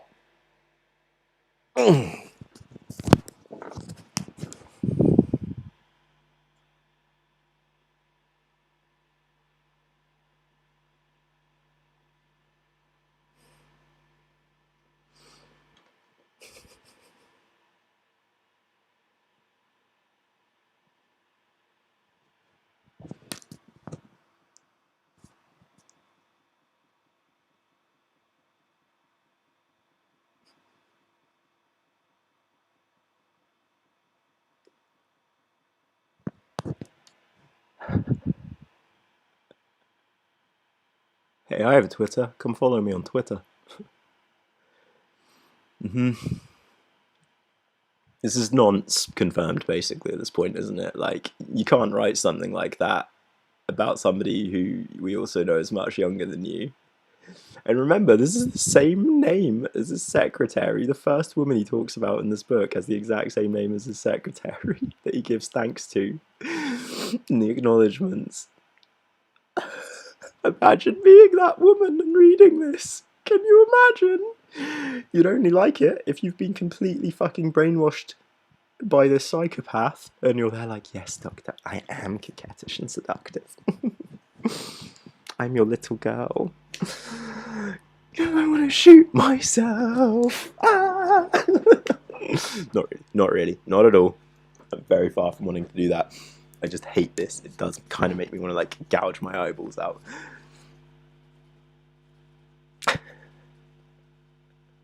Yeah. Go spam him on Twitter and tell him he's a nonce. No, I mean, don't do that. We shouldn't attack people, but I don't condone that sort of behaviour, ever. Ever. But he's a freak. Oh, God. I need 1 second, because that's just, it's mad. It's mad.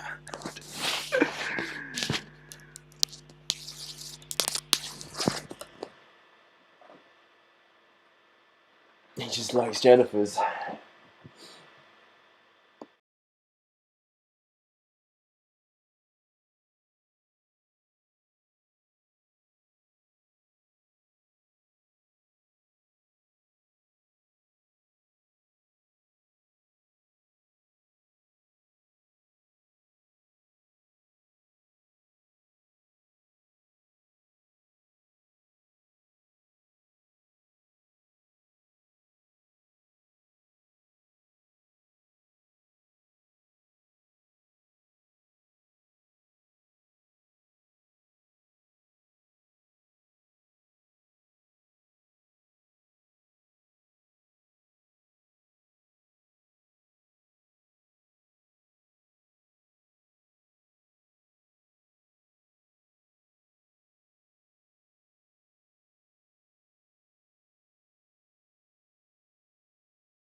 No bubbles for you.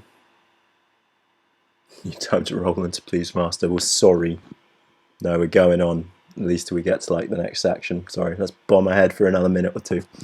That was my break chance. Oh, my throat's sore.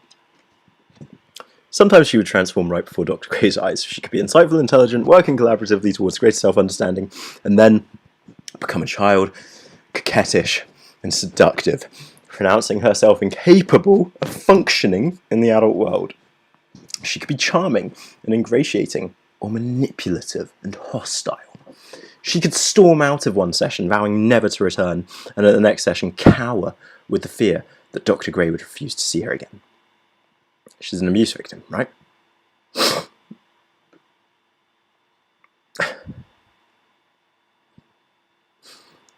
Jennifer felt like a child, clad in the armour of an adult. So it's because she felt like a child, maybe. Maybe she once said to him that she felt like a child, and so he's like, she's a seductive child. What's that fucking show? There's that disgusting show. It's on the surface about like stage mums, but it's just like, oh, he would like that show. That's the show for him.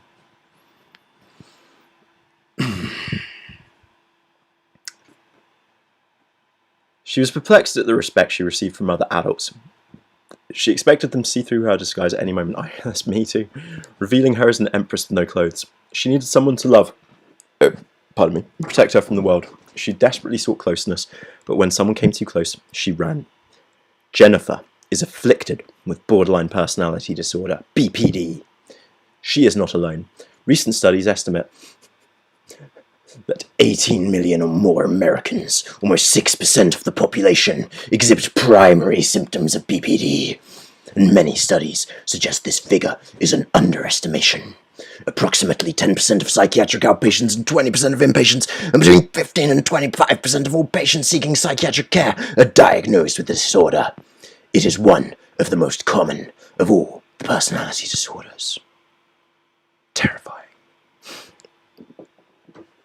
But it gets scarier.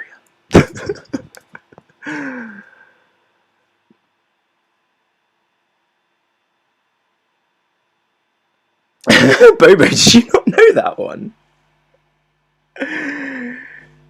Did you not know that one? Yeah. Remy season. Yeah. Remy the paedophile defender. Remy the person who wrote a letter openly. Remy Akron, the person who wrote a letter openly supporting a paedophile's release, early release from jail. The paedophile has been jailed for 17 to 24 years, and Remy wanted him released early, like in a year. He didn't think he should have gone to jail at all. Somebody that the rest of the world, the courts, deemed his actions so disgusting and vile that he should be in jail for more than 20 years. He was like, nah, he's a good person though. Even though he's a paedophile, he's a good person, in my opinion, because I'm Remy Akron. And also I call my patients my children, and I am like their father. They are my children. Yeah.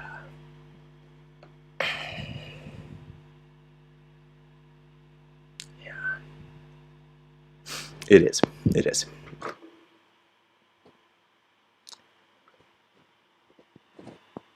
But, yet, despite its prevalence, BPD remains relatively unknown to the general public.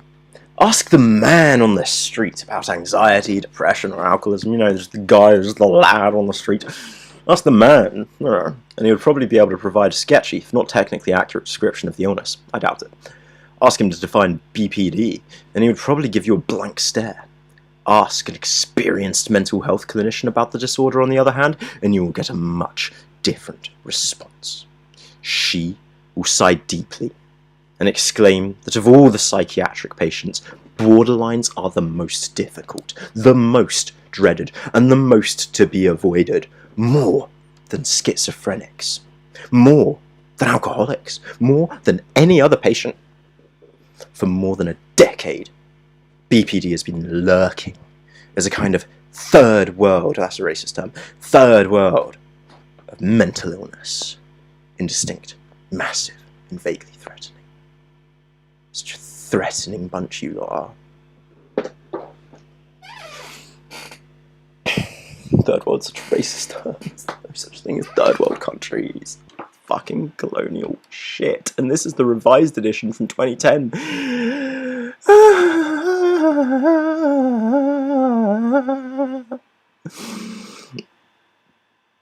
BPD has been under-recognised partly because the diagnosis is still relatively new. For years, borderline was used as a catch-all category for patients who did not fit more established diagnoses. People described as borderline seemed more ill than neurotics, who experienced severe anxiety secondary to emotional conflict, yet less ill than psychotics, whose detachment from reality makes normal functioning impossible. This disorder also coexists and borders on... What does that mean? Right, so if we break down that sentence, it means it coexists, okay, fine, so you can have this and that, but it also borders on or is similar to. It is similar to, and yet we can't explain how it's different to, really, but it's similar to other mental illnesses, depression, anxiety, bipolar, schizophrenia, somatization disorder, hypochondriasis. Oh, wow. That's... I didn't know that... What? That's a weird one. Dissociative identity disorder, attention deficit, ADHD, post-traumatic PTSD, alcoholism, drug abuse, including nicotine dependence, eating disorders, phobias, obsessive-compulsive disorder, hysteria, sociopathy, and other personality disorders. So what the fuck is it? Like, what even is it? Like... What the fuck, right? I didn't realise at first, but now I do realise because this is the Bible, and I hadn't realised that everyone in here, or not everyone in here had seen it, but so many of you would have. Like, this is... wow. And the fact that you can... I get it, I'm not blaming any of you, that you would have read it, and you'd have just been like, yep, this is me, I'm awful, I am the problem, fuck. You wouldn't read it and get angry and be like, fuck off, why are you talking to me about like that? No, you'll read it and be like, oh fuck, I'm ruining everyone's lives around me. I'm the devil. That's all it does, right?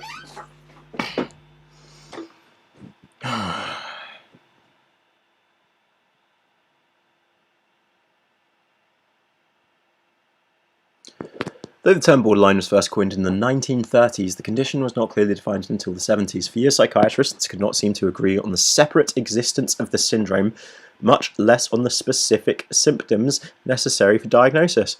Okay, they had one of those other illnesses listed there, they just hadn't figured it out yet, and they were too lazy to, because of sexism and money probably. Mainly sexism and misogyny. But as more and more people began to seek therapy for a unique set of life problems, the parameters of this disorder crystallized. So because of the problems it gives you in life, in 1980, the diagnosis of BPD was first defined in the DSM-3, the Diagnostic Bible of the psychiatric profession. Since then, several revisions of the DSM have been produced, the most recent being that one, published in 2000, and I think we're still on that version for some reason, which is fucked. Though various, I mean, not we use the ICD-10 here, but the DSM is also sort of just used worldwide. Though various schools within psychiatry still quarrel over the exact nature, cause and treatment of BPD, the disorder is officially recognised as a major mental health problem in America today. Indeed, BPD patients consume a greater percentage of mental health services than those with just about any other diagnosis, maybe because they... Additionally, studies corroborate that about 90% of patients with the BPD diagnosis also share at least one major psychiatric diagnosis. 90% of them have one of those.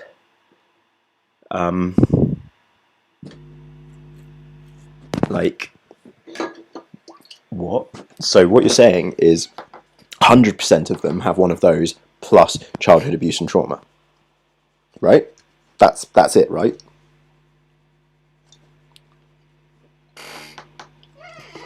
And in that case, the diagnosis should be CPTSD, surely, right?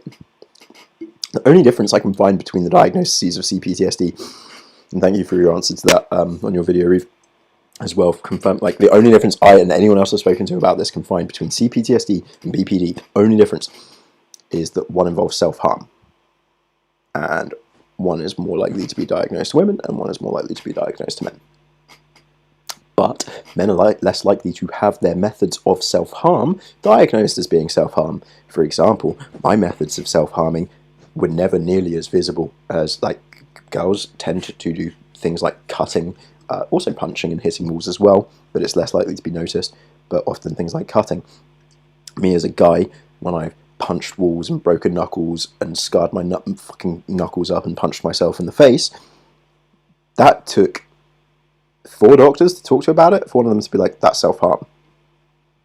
Like, you know, it just gets seen differently. Me, it was seen as an anger issue. Me punching walls to the point that my knuckles bled and they were broken was an anger issue, not self-harming. Right.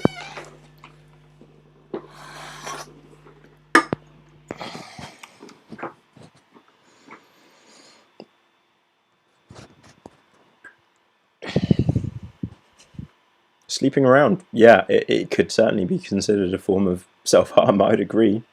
If it's not something you, like, want to be doing, but you're doing it purely for the sake of, like, validation, and, you know, you're doing it out of a need rather than just wanting to slut it up for a bit, then yeah, that's, I'd say, a form of self-harm. If you just want to slut it up for a bit, everyone should be able to do that. Genuinely. No harm in that.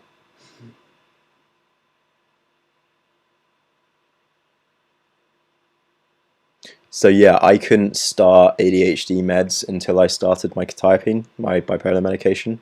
And I will say quetiapine helps massively with my bipolar, like, so fucking crazily good. And it gets me leveled out, so that, like, I was on that for like 4 months, and then I started, like, when I first tried ADHD meds, they fucked me and they sent me into a massive manic spiral.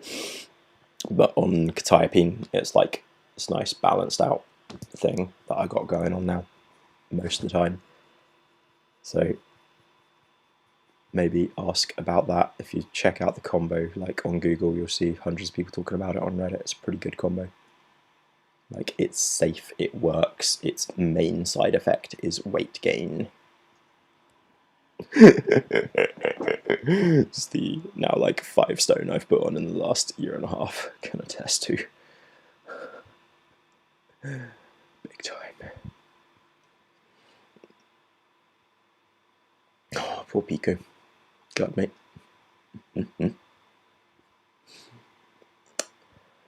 Right. In many ways, the borderline syndrome has been to psychiatry what the virus is to general medicine, an inexact term for a vague but pernicious illness that is frustrating to treat. It's so annoying for us to have to treat it. It's so annoying for us to have to define it, and impossible for the doctor to explain adequately to his patient. It's just so hard for us to explain it to you. Oh, it's just so annoying. Oh, gosh, this is so tricky.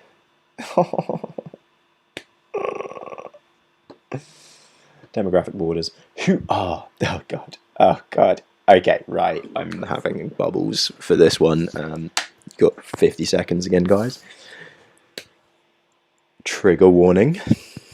I'm doing a trigger warning. I should have done that at the start of this. But we're going to get even more talk of awful behaviour. We're going to get even more talk of suicide. And we're going to get even more really horrible shit said in a second. I'm doing, again, a very rarely seen Grandad's Lounge. Legitimate trigger warning.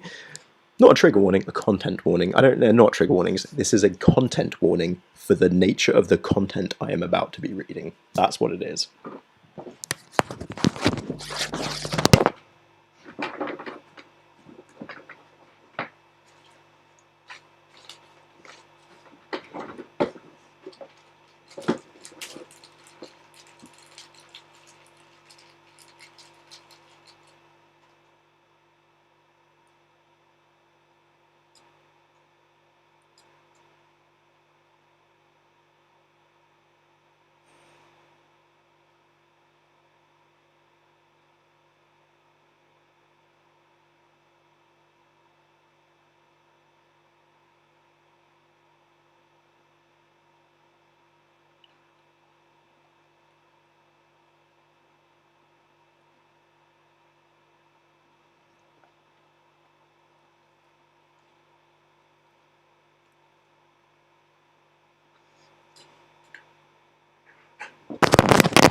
I was fucking terrified of starting meds. Nobody could possibly be more scared of me. No chance, no shot. Like, I've had serotonin syndrome from medications prescribed to me by the GP, and I've had serotonin syndrome before that as well. So I'm fucking terrified of a lot of meds. I get it, but my rap sheet is such. My meds rap sheet is like 20 or so long now.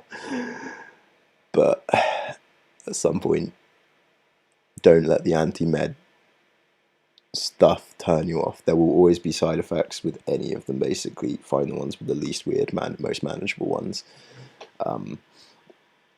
Like, again, for me, the side effect of this is of my quetiapine is the craziest sleep and intense lethargy, and I cannot wake up in the mornings at all. Alarms won't wake me up. And mad appetite. And then my Elvance destroys my appetite. I have no appetite all day, often get some stomach cramps, and sometimes get a bit hyper, but otherwise, ooh, perfect combo. Ooh, have fun, Mooney.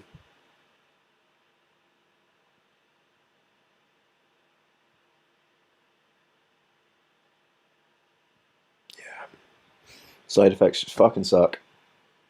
It's finding the ones that are the most manageable, most bearable. Pico, just good luck, basically. Life will get easier in some aspects and harder in other aspects as you grow older, but just don't give up on your path of diagnosis and recovery or whatever, because it's your path and yours alone, okay? It helps to have parents and family along for the journey, but that can't always be the case, and that sucks. But when you know it's your own journey and you're doing it yourself as such, it's a lot of power to have. Obviously, I don't know how old you are, but whenever you're older, don't reveal your age in the chat. Nobody do that, for fuck's sake. Don't get into too, no. And yeah, if I miss a day of meds, I'm fucked. It was hilarious now. If I miss my quetiapine and my Elvance, I don't have either. The worst was like quetiapine, not having that for 2 days. On day 2, I basically understood, just saying, ladies, I understood what it was like to suddenly have a period as such, hit you out of nowhere in pure emotional terms, because I was just walking up the stairs and suddenly burst out crying. The emotions were all over the place. It was amazing. I have never had such a crazy day of withdrawals and intense madness and shivers and cramps and weird emotions. And my mum was like, oh, now you know how it feels like to be us once a month.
Brain zap's fucking horrible.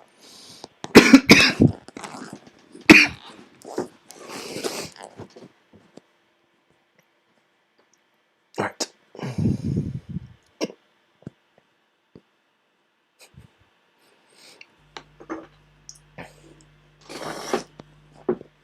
Oh, I had a drink. In many ways, the borderline syndrome has been to psychiatry what the virus is to general medicine. An inexact term for a vague but pernicious illness. You guys are a virus on this planet. You guys are a virus.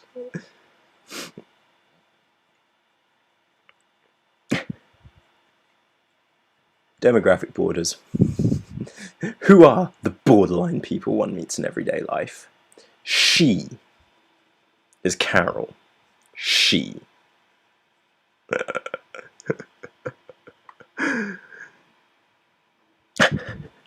A friend since grade school. Over a minor slight, she accuses you of stabbing her in the back and tells you that you would never really have a friend at all.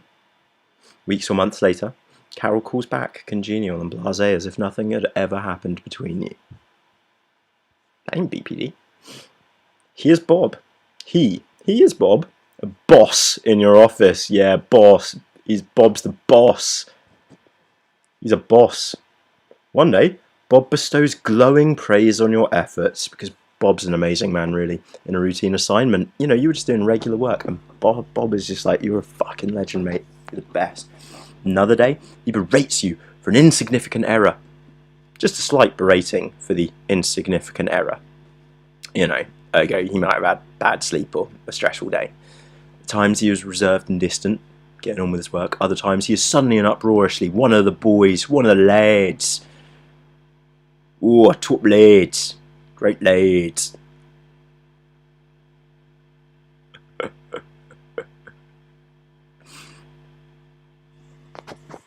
Bob's a great guy. His BPD makes him, you know, sometimes be a bit distant and sometimes berate you. But the rest of the time, you know, he's a great guy, praising you for your tiny efforts, and he's just one of the boys. Sounds like every dickhead boss ever.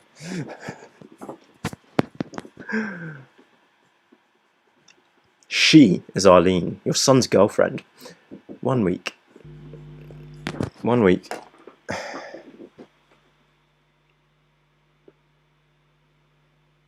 Yeah, that's all good,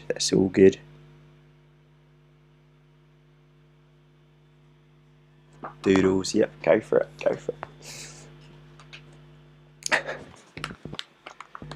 She is Arlene.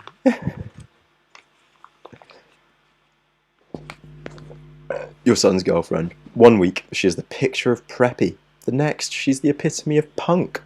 She plays around with her fashion sense. Oh my god. Must be BPD. She breaks up with your son one night, only to return hours later, pledging endless devotion.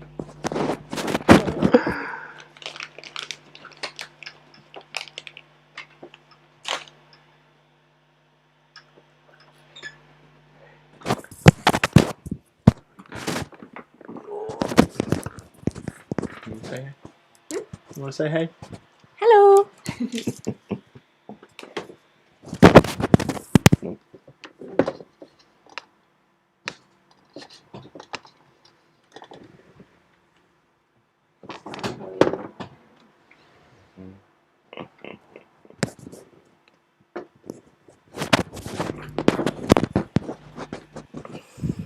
Epitome of Punk needs to be a band name. Oh my god.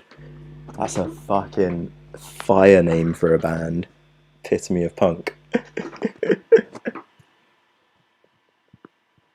Picture of preppy as well. Picture of preppy, epitome of punk. He is Brett, your next door neighbour. Unable to come to grips, you know, a next door neighbour, a good man. Hi, Granny Lounge.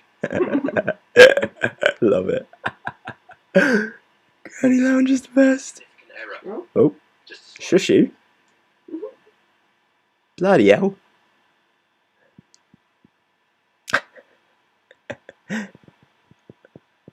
He's a neighbour, good neighbour. Your next door neighbour, unable to come to grips, he, Brett, unable to come to grips with his collapsing marriage. You know, his collapsing marriage. He denies his wife's obvious unfaithfulness in one breath. You know, his marriage is collapsing, Brett, your next door neighbour, and he's struggling to come to grips because of his cheating slut wife. Fucking women, you cheating slut women. God. Oh, what the fuck? What? And then takes complete blame for it in the next. Because she's awful, you know, she's obviously gaslighting him and guilt-tripping him into blaming himself. He clings desperately to his family, because, you know, Brett is a real man. Caroming from guilt. That's a very fancy way of saying rebounding. Yeah. Why not just say rebounding? Because nobody's ever... Caroming caught your eye because you've never seen it in your life, and you're like, what the fuck does caroming from guilt mean? Who the fuck has ever said caroming from guilt, ever, in the history of man? Sorry, that was sexist. In the history of people, who the fuck has ever said caroming? What? Poor Brett. He's caroming from guilt and self-loathing to raging attacks on his wife and children who've so unfairly accused him. He's saying unfairly in quotes, but also saying at the same time that is, like, yeah, no, he's saying, yeah, unfairly, because it is unfair that he's being accused of anything, because, you know, his wife is cheating on him. She's the bad one still. Like, even when he's trying to describe BPD in a man, he has to insult women.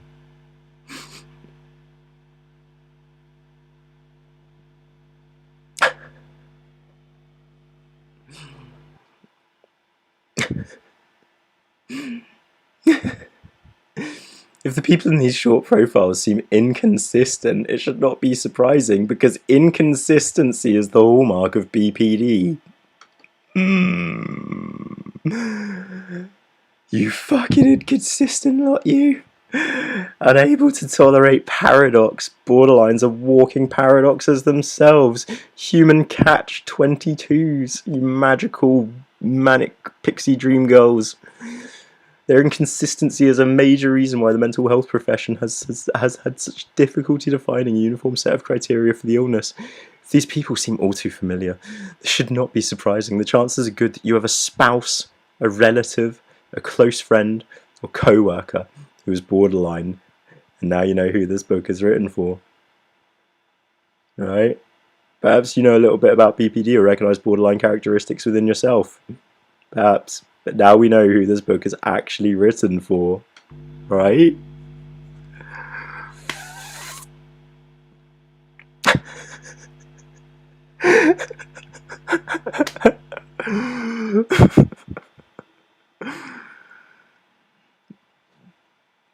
Though it's difficult to get firm grasp on the figures, mental health professionals generally agree that the number of borderlines... Oh, Dante wants to go.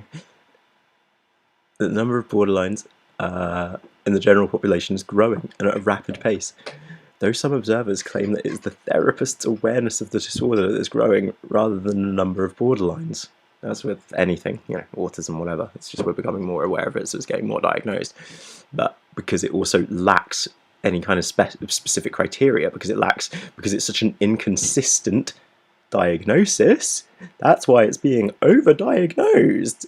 That's why we're seeing it rising so much, because nobody knows what it is, and it can be applied to anyone, because it's inconsistent. So you can apply it to literally anyone. Are they a great person? Borderline. Are they a great person who struggles sometimes? Oh, borderline. Are they a terrible person who cheats and abuses people? Well, that's borderline too. Like...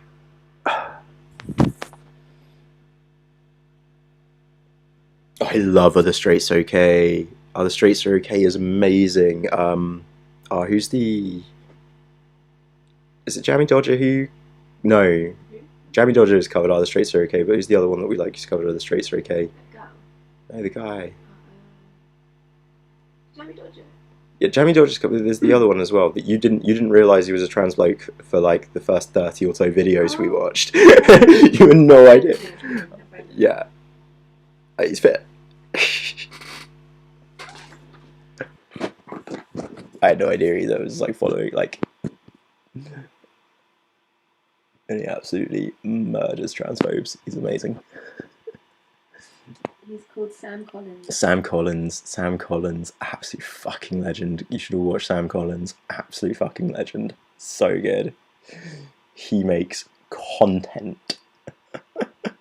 Just so fucking dry, extra dry, which I love. Yeah.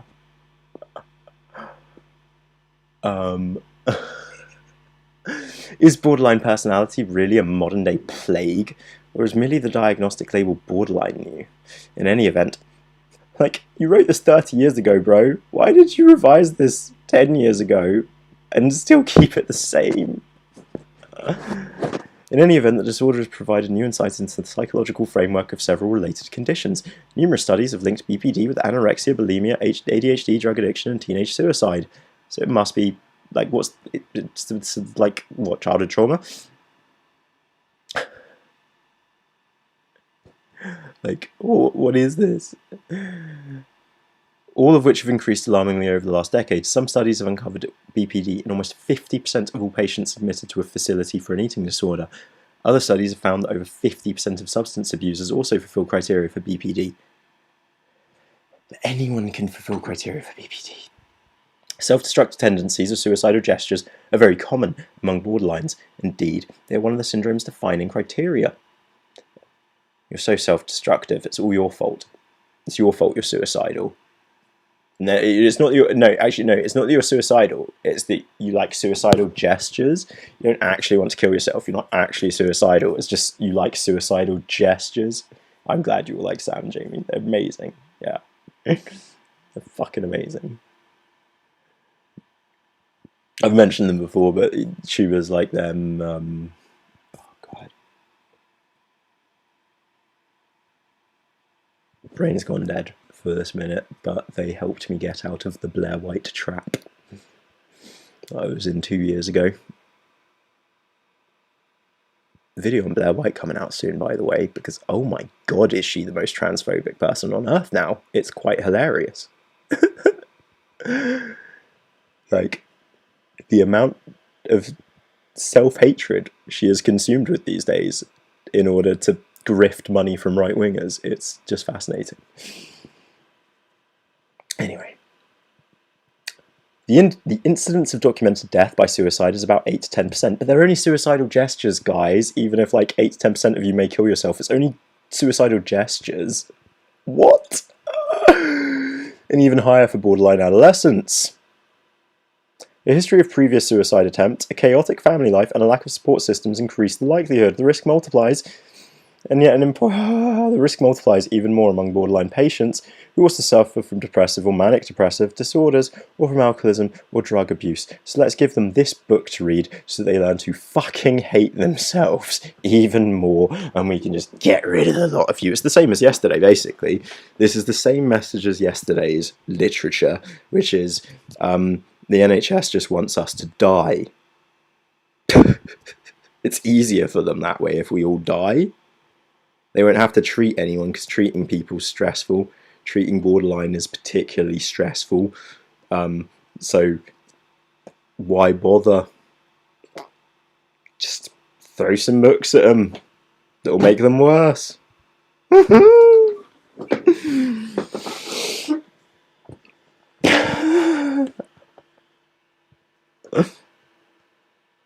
Imagine blaming suicidal people. Seriously. Yep.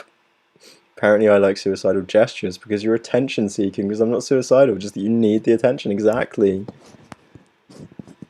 Yeah, Blair she did start off good, to be honest. Like, I don't blame anyone, and even myself, for liking her original content. She made different content, and then she got wrapped up in this thing of being this trans person who calls out other trans people. And when the non-binary thing emerged, she was just like, right, that's the thing that I can fight against to get money from people. I can say non-binary isn't real, and that way, like, I'm the best. So weird. So stupid.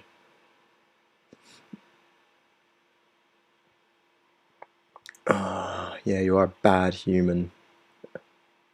Claire actually had an EMT tell me that once. It's a label they give you when they don't know what to do. Yeah, no, I know. I remember when that happened. I'm not suicidal until after I did. Yes, no, until... Well, even then, here in the UK, and I've shown this in a different video, I can't remember which one, but even then in the UK, if you have BPD and you kill yourself, it'll be listed as an accidental death. You didn't kill yourself, it was an accidental death. It wasn't a suicide, it was an accidental death because you didn't mean to. Because you only do gestures. It's only attention seeking, so if you actually kill yourself, that was not your intention. Ever. You attention seeking, needy cheaters. What? Ah!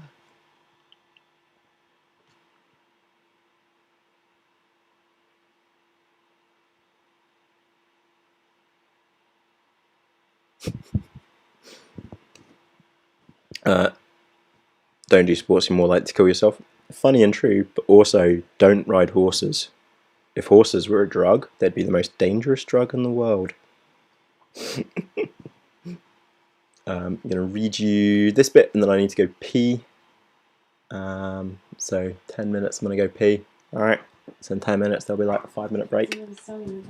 Yeah, huh? Yeah, Holly will keep you entertained during that time. She just said it. God, mate.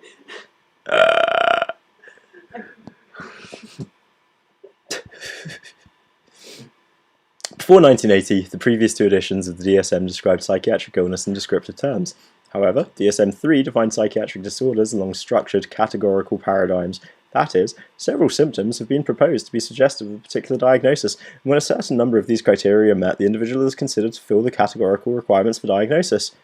Interestingly, in the 4 revisions of DSM since 1980, only minor adjustments have been made to the definitional criteria for BPD.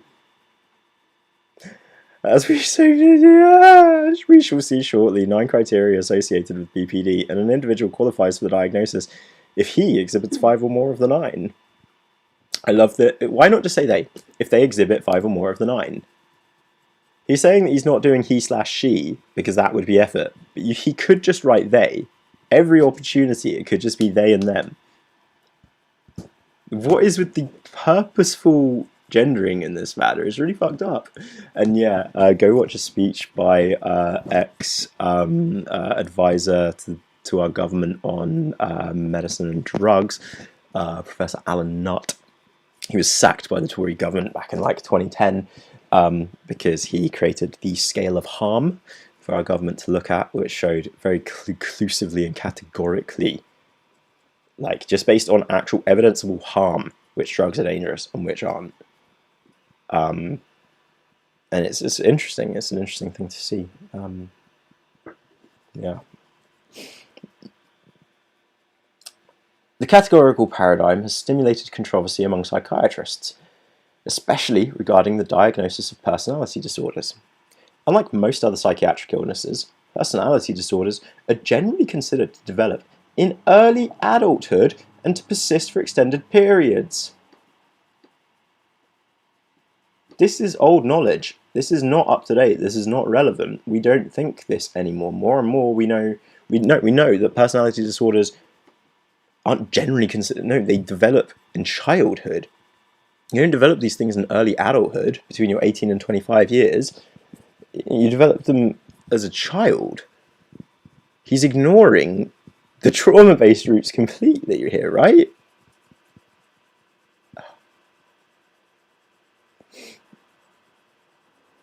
Hey, them is really not that fucking hard, and people on Twitter complain about pronouns that are dumber than sandbags. He is a twat, and that's why I can't use them. Yeah. Peace out, Pico. This stream will go up on my channel later, so it will be there for you to catch up on laters. Yeah, this is off the scale. I told you, right? This is... And when you think that this and yesterday's material are the NHS's like BPD reading material, you know, and when we just remember,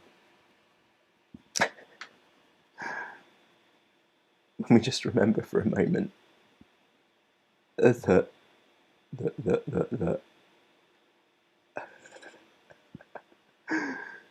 I'm so sorry. I'm so sorry that I have to do this to you. But when we remember that... Oh, cancel. What? Cancel. BPD might... OBS might crash. It's doing a weird pop-up. 1 sec. Yeah, okay. Right. Okay, it's not crashed. I think we're okay. When we remember that this is what BPD is, according to the NHS, this image here. You know, this is BPD in an image. And when we remember that all we have to do is give improve, stop, and please, Master Dear Man. You know, it's easy. It's easy shit. Safe travels, Mooney. Don't crash your car for the sake of listening to this stream. Hey guys, this is BPD. It's so easy to understand. Why can't anyone understand? It's so obvious how simple they make it to understand.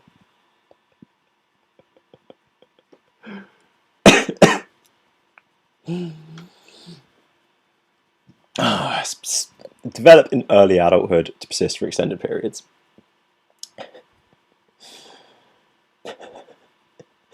These personality traits tend to be enduring and change only gradually over time. However, the categorical system of definitions may result in an unrealistically abrupt diagnostic change. In relation to BPD, a borderline patient who exhibits 5 symptoms of BPD theoretically ceases to be considered borderline if one symptom changes.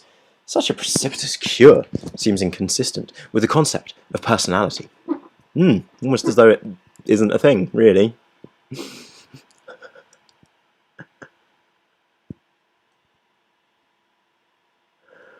I don't understand. I don't fucking understand the stick figures, even now. I really don't.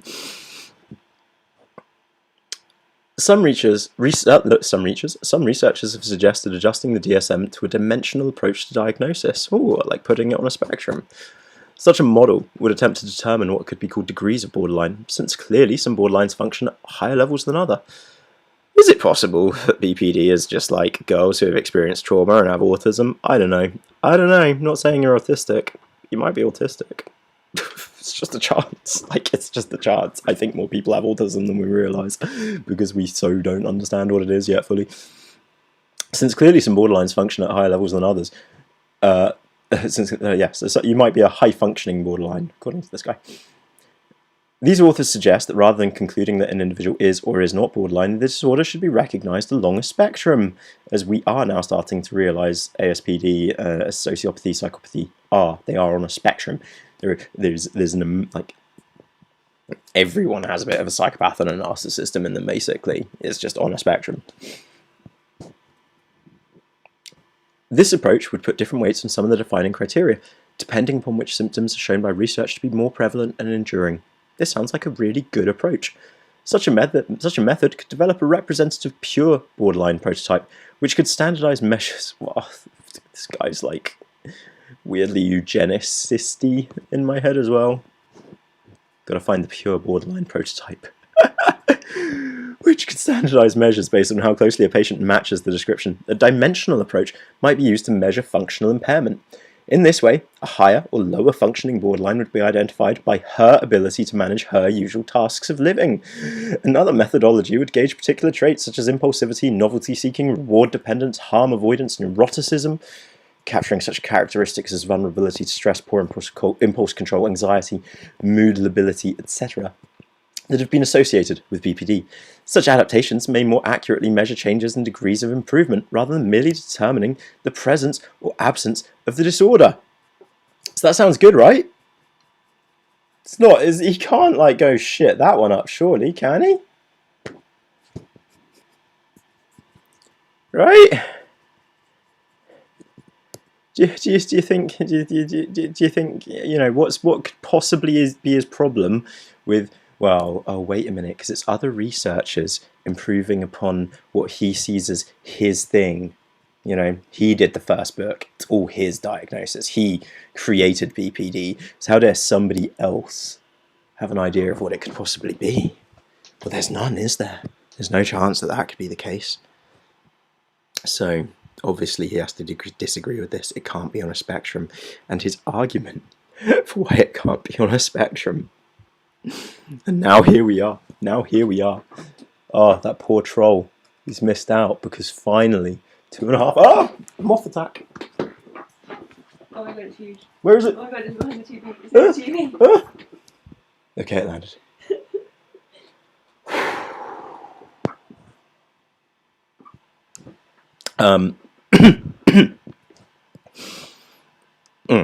Oh, you mask. You know how to mask is what you're saying. Just saying. Might be autism. Like, it's not a bad thing. I do agree with those autists who are like, autism is my superpower. Anyway, poor troll, here we are, 2.5 hours into the stream, and we finally reached the transphobia. Because yes, in disagreeing with this logical way of diagnosing something, he has to be transphobic. It's like, I don't know, it's almost like a skill this guy has to just be so bigoted. It's amazing. It's amazing.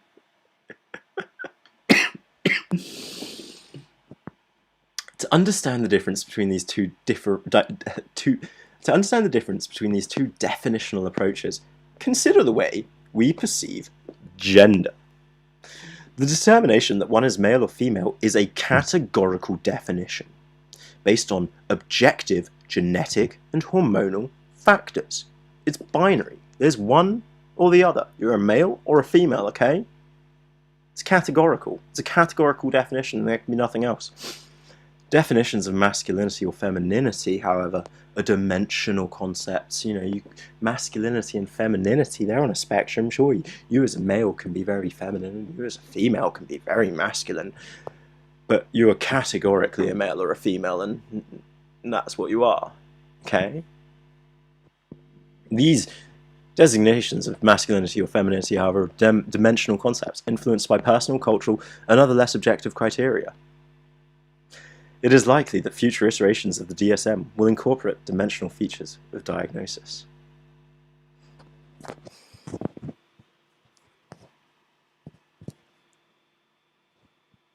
Like, at least he agrees that hopefully future iterations of the DSM, well, he doesn't say hopefully, it's just likely. Hopefully future iterations of the DSM will incorporate a dimensional approach to things like, I don't know, BPD, gender, like psychopathy, various things that shouldn't be just so hardwire binary defined. But the people in charge of this sort of medicine and shit, the people writing the books that get recommended, think like 1930s bigoted twats. It's that simple. Right. I need to pee. I need bubbles. And then we have loads more to go, which we're going to cover in tomorrow's stream. I'm going to stop streaming at 1, so I'm going to go for a pee, come back, and we'll chill out for half an hour, read one more, well, we'll read one more chapter of this, and then chill out, not chapter, one more section of this chapter, and then chill out for a while. But, you know, just so it's there for you. Just have a nice read of that. Yeah, of course. Did you want to chat to them whilst I go pee and stuff? Oh my god, no, I'm too shy. No, go on. No, Go on, chat. Go on, chat. I actually can't. Go on, chat. Putting some tunes for you guys to listen to for 5 minutes. I'll be right back, okay? Don't go anywhere. Okay, except for the toilet or whatever. Don't actually go. Because whilst I say the stream will end in half an hour, we never know, because I ramble a lot, and I honestly thought we would get through this in no time, and I've spent like 3 hours on a fucking half a chapter.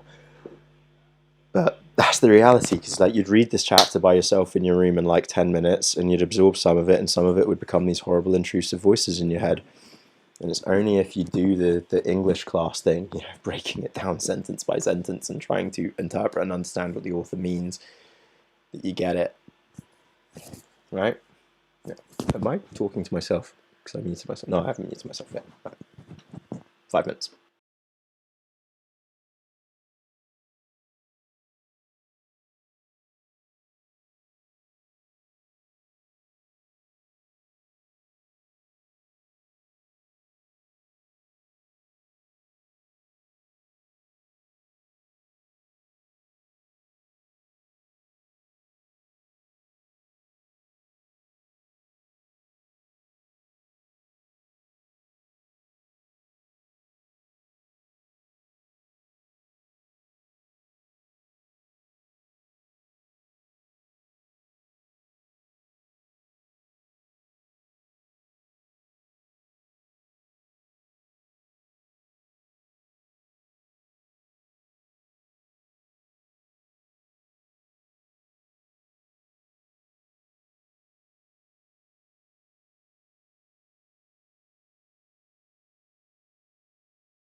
Now it's on. Oh my god. What do you want to say? Just chat to him. God. So, Pete's put the mic on me and he's telling me to chat, and I don't know what to say. Don't even know if you guys can hear me. But...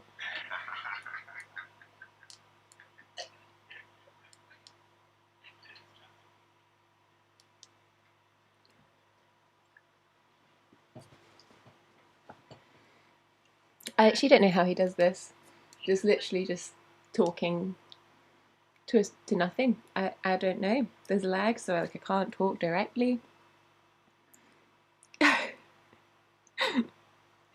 Thank you, Debs. Thank you. And thank you, Lex. Oh gosh, I'm so awkward. What should I do? I can just like, I could try some stand-up. But that's a bad idea. Hello, hello, Bobo and Claire and Reeve and everyone. Oh my god. Hello, Mooney and Zephyr. I'm just like doing call-outs, I guess.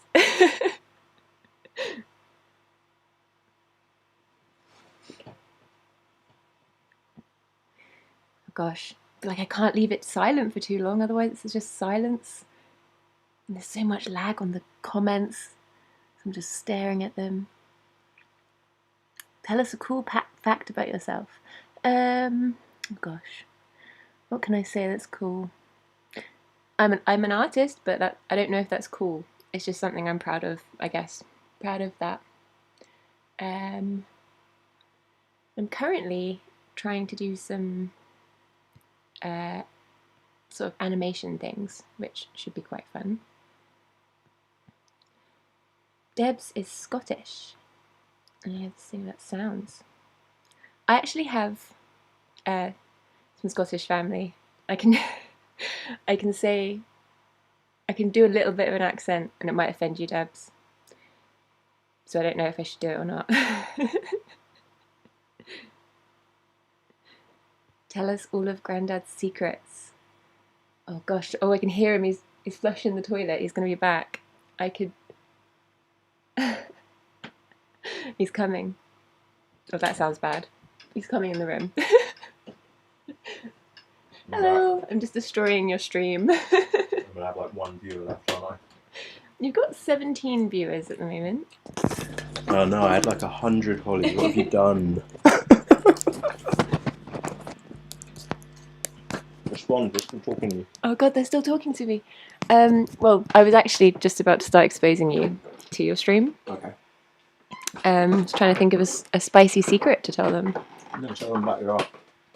Tell them about my art. She's amazing. She's actually incredible. Oh. She's much better than me at art. I don't know if you guys can hear me. She's a lot better than me at art. They probably can't hear you. Pete's saying awful, horrible things. Yeah, I do 2D art. None of which is in here. I've luckily hidden all of it. Oh my god, no, don't start showing them my art, please. No, it was mine. Blank. Blank. Here, you take it back. Take the stream. Take the stream. Alright. We'll leave her be, poor thing. You apologise for my annoying laugh. She apologises for her annoying laugh. Which isn't annoying, but... Oh shit. I'm revealed, am I? Revealed all my secrets, exposed as fuck. Everyone knows the truth now.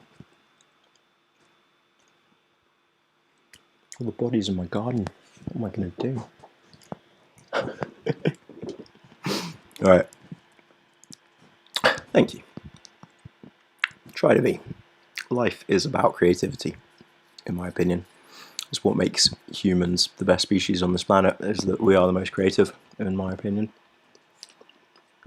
Of all of our inventions and achievements, it's our art that separates us from the beasts. Your laugh is adorable.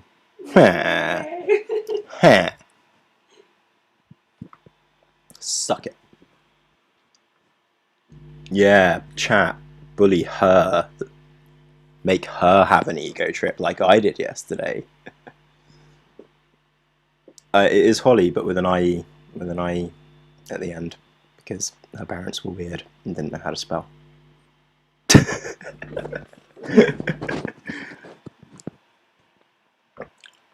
See, you're not annoying at all. You idiot. Right. Diagnosis of BPD. The most recent. Why does he have to write it like that? It's just so. Nobody writes the DSM IVTR. We just write DSM 4, DSM 5. I swear to God, right? Like, nobody does that anymore. There's 9 categorical criteria for BPD, 5 of which must be present for diagnosis. At first glance, these criteria may seem unconnected or only peripherally related. When explored in depth, however, the 9 symptoms are seen to be intricately connected. Which is why, you know, you only need 5 of them for the diagnosis. What is it? So, if you need 5 things, and you've got a total of 9 to pick from, and the maths of the amount of combinations there possibly are would be 5 times 9 times 5, which would be, I think, if somebody wants to correct my maths on that, feel free, but I think the maths would be 5 times 9 times 5. No, and then shit, and then that times 6, and then that, oh fuck, and then that times 6, and then that times 7, and then that times 8, and then that times 9. Okay, so the total amount of possible combinations that there are for a BPD diagnosis.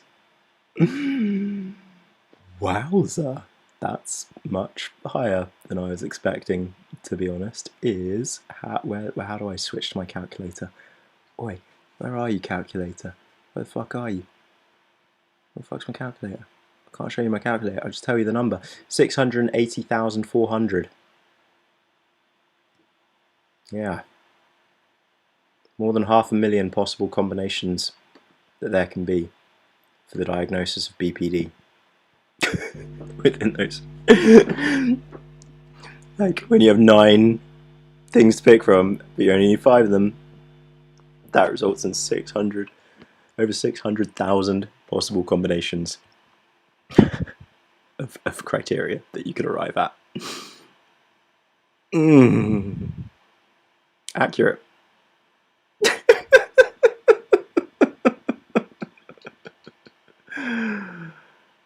The 9 criteria may be summarised as follows. Each is described in depth in Chapter 2. Frantic efforts to avoid real or imagined abandonment. Unstable and intense interpersonal relationships. Lack of clear sense of identity. Impulsiveness in potentially self-damaging behaviours, such as substance abuse, sex, shoplifting, reckless driving, binge eating. Self-damaging behaviours, but not such as self-harm either.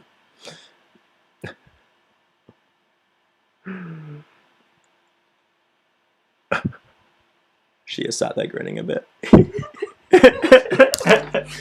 No, go away. Yeah.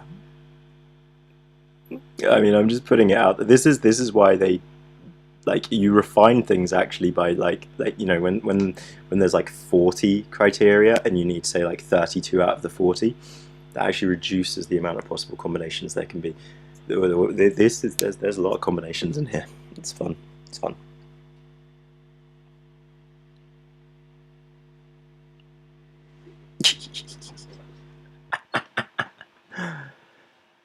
Recurrent suicidal thoughts or gestures, or self-mutilating behaviours. There we get the self-harm.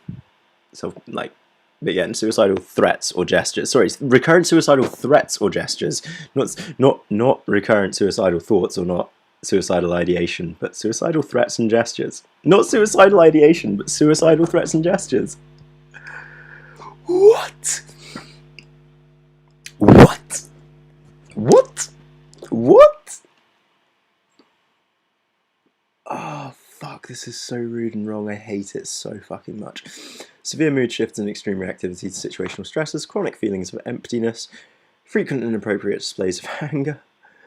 Inappropriate. You and your inappropriate displays of anger. You're so rude. Transient, stress-related feelings of unreality or paranoia. This constellation of 9 symptoms can be grouped into 4 primary areas towards which treatment is frequently directed. Mood instability, criteria 1, 6, 7, and 8. Impulsivity and dangerous, uncontrolled behaviour, criteria 4 and 5. Interpersonal psychopathology, criteria 2 and 3. Distortions of thought and perception, criterion 9. I don't understand really what that meant.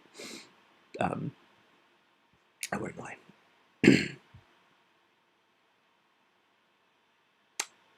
Emotional haemophilia.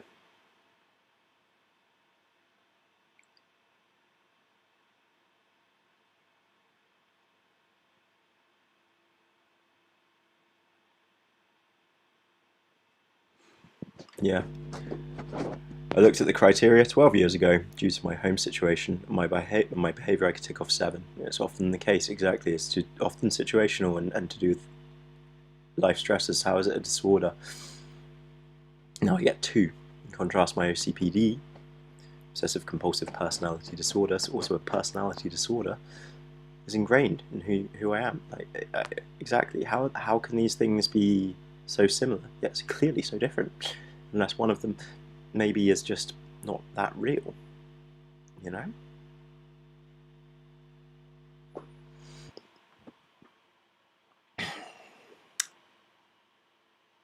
Emotional haemophilia. Before the clinical nomenclature lies the anguish experienced by borderlines and their families and friends. Now this, pay attention to the highlighting, guys, here. Green is what affects you, the borderline. Yellow is everyone else.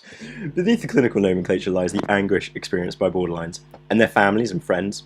For the borderline, much of life is a relentless emotional rollercoaster with no apparent destination. For those living with, loving, or treating the borderline, the trip can seem just as wild, hopeless, and frustrating. Jennifer and millions of other borderlines are provoked to rage uncontrollably against the people they love most. They feel helpless and empty with an identity splintered by severe emotional contradictions. Mood changes come swiftly, explosively. Carrying the borderline from the heights of joy to the depths of depression. Filled with anger 1 hour, calm the next, he often has little inkling about why he was driven to such wrath. After the inability to understand the origins, but you know, he isn't mentioned when it comes to destroying families and stuff. Afterward, the inability to understand the origins of the episode brings on more self-hate and depression. A borderline, those fucking borderlines, It's so easy to say a person with borderline. A person with BPD is like the same amount of syllables and the same amount of letters. It's less letters than writing a borderline. Well, it's the same, no, that would be a person BPD, sorry. But people with BPD is almost the same amount of letters as a borderline.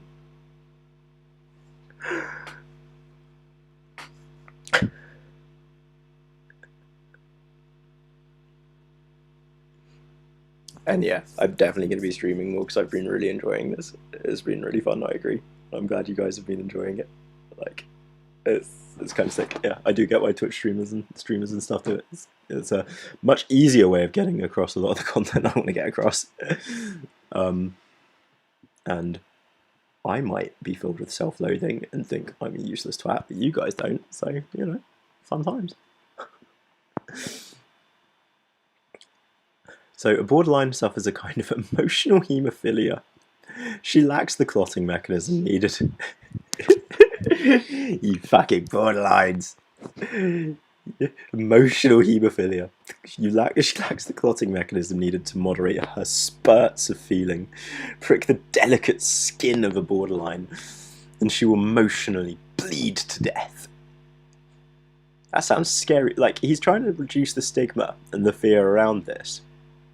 But guys, just to warn you about borderlines, these terrifying people that everyone's afraid of, if you prick their delicate skin, they will emotionally bleed to death.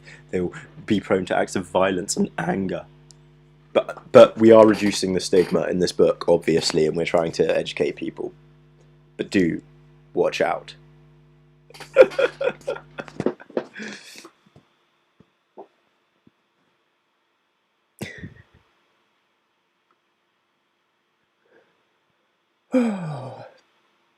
Sustained periods of contentment are foreign to the borderline. Chronic emptiness depletes him until he is forced to do anything to escape. In the grips of these lows, the borderline is prone to a myriad of impulsive self.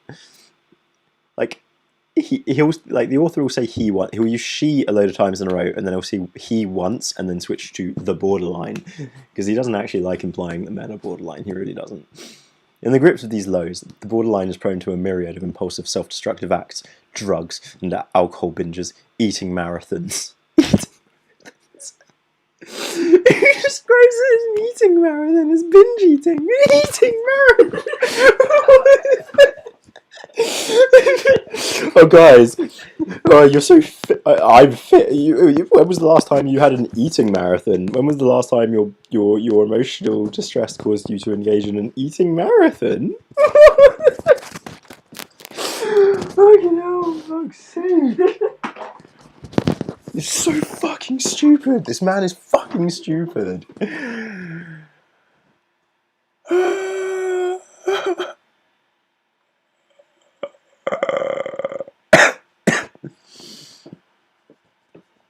Oh my god. Adam Nia, Fitness and Gaming L. Hi, what is a narcissist? No idea. Me. Anyway, so the borderline is prone to a myriad of impulsive self-destructive acts. Always self-destructive. Always never inflicted and never anything. Always self-destructive. It's always you doing it. Drugs and alcohol binges. Eating marathons. Anorexic fasts. No, anorexia, dude. The borderline doesn't make the... No. Anorexic fasts? What the fuck is he on about? Bulimic purges, gambling forays. Bulimic purges?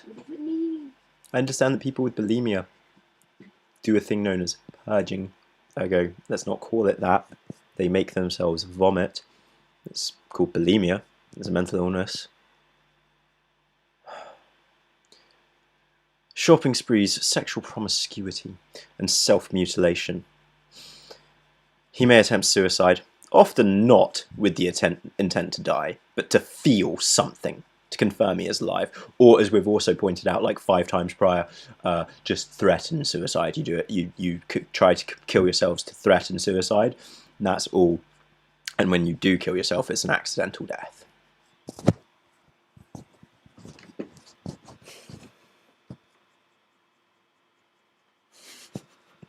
Make me think of Man vs. Food. Ready, set, go. On the eating marathon, it's time. Last time I had an eating marathon, today. Does this share bag of Doritos I'm currently inhaling count? Well, the whole thing of cookie dough is like an extreme thing for this guy. Not eating like the whole thing of cookie dough and everything in the fridge and like spending 50 quid just on snacks to eat them. But no, just eating a thing of cookie dough. So I think just eating a bag of Doritos is definitely an eating marathon.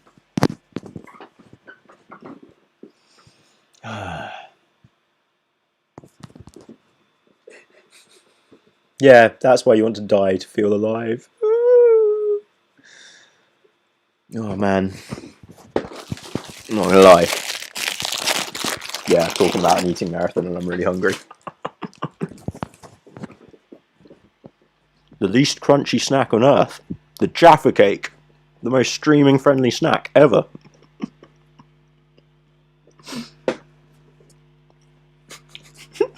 I'm doing it for your attention. It's the only possible reason. I'm seductively eating these in my socks. Yeah, but and if you're not cattish and childlike at the same time, it just won't do it for this doctor. Do they really think people will actually die for attention? Yeah. Oh, God. Definitely a cake. Right. I hate the way I feel, confesses one borderline. When I think about suicide, it seems so tempting, so inviting. Sometimes I think it's the only thing I relate to. That doesn't seem like they want to feel something, it seems like they want to feel nothing and embrace the sweet release of death. A very terrifying concept. That sounds like suicidal ideation to me, personally. Like,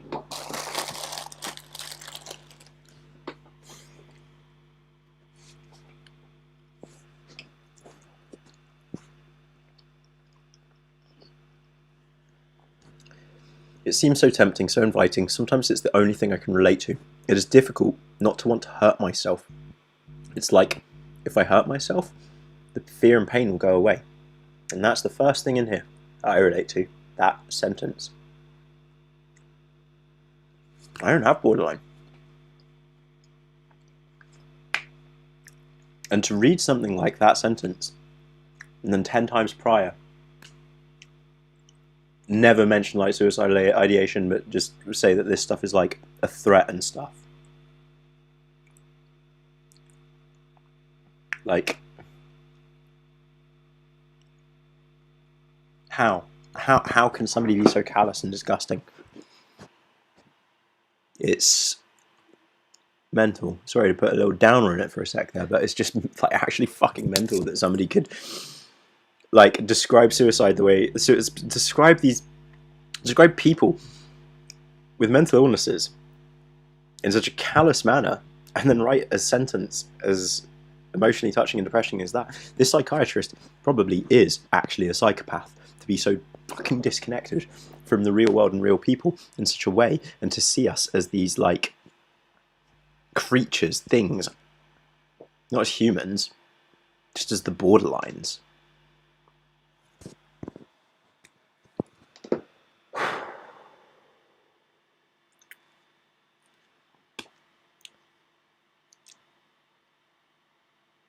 It's unforgivable, the wording. It's beyond the pale. There's no way to redeem this book or fix it, to be honest. There's no way that just like shifting wording around or anything like that could ever make this a useful book. Central to the borderline syndrome. Borderline syndrome? It's a syndrome now? When did we start calling it borderline syndrome? Not a syndrome. Central to the borderline... It's not a syndrome. This man just loves using words, and he doesn't know what they mean, and he doesn't know how to use them, and he doesn't use them in context. And he's a doctor that established and created the current definition and impression and mentality and mindset of what BPD is. It should feel dehumanizing, because he explains at the start that to talk about people in such a manner is dehumanizing as fuck. And then he does it. Like, what? Are we living in the same dimension right now? Like, what?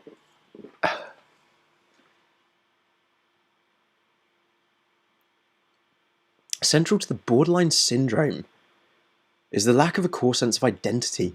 When describing themselves, borderlines typically paint a confused or contradictory self-portrait, in contrast to other patients who generally have a much clearer sense of who they are.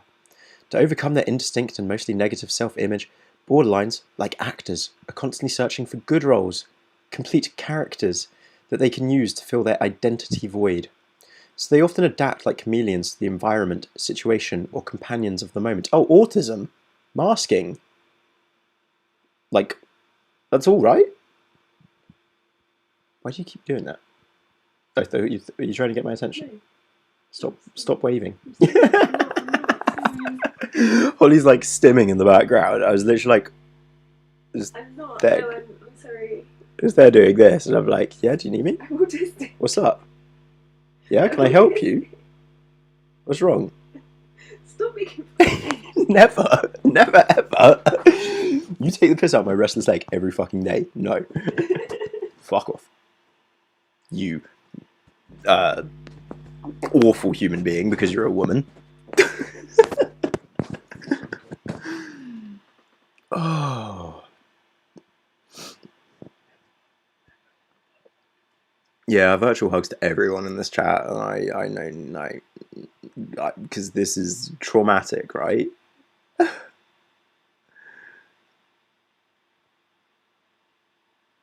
No, you feel yourself relating to this stuff because your psychiatrists, therapists, doctors have all read this book and they've been treating you that way. You've probably been gaslit by every fucking person you've ever spoken to about a mental health disorder. I'm not even joking.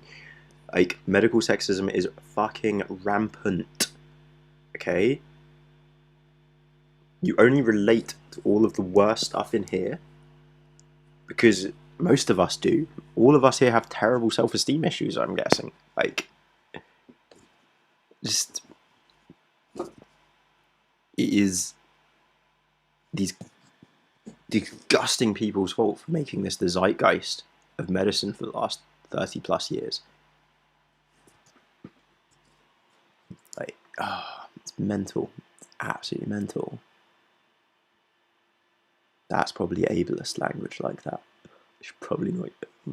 Probably, yeah. Mental. I was thinking it's probably ableist. Don't know.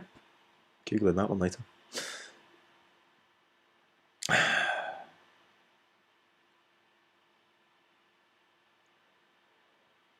So they often adapt like chameleons to the environment, situation, or companions of the moment, much like the title character in Woody Allen's film Zelig. Oh, Woody Allen, the paedophile? Woody Allen, the paedophile who groomed his wife's daughter from like age 2 or something, and then married her when she was like 16, and like fucked her when she was like 15. Woody Allen, the paedophile. It's funny him referencing Woody Allen, the paedophile, in this, isn't it?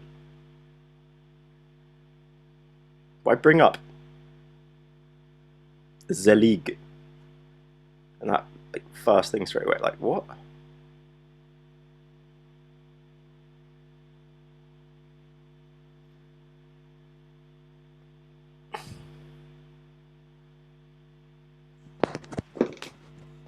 What the fuck? What a great reference.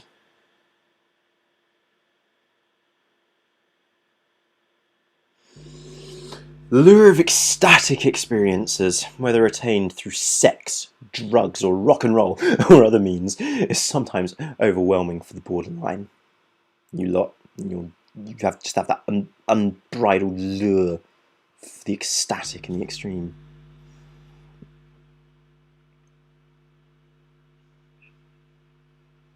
Oh, just because you get a female psychiatrist doesn't mean everything she hasn't learned isn't filled with medical sexism. Like, it's hard. It's something only I am just waking up to. I'm sorry.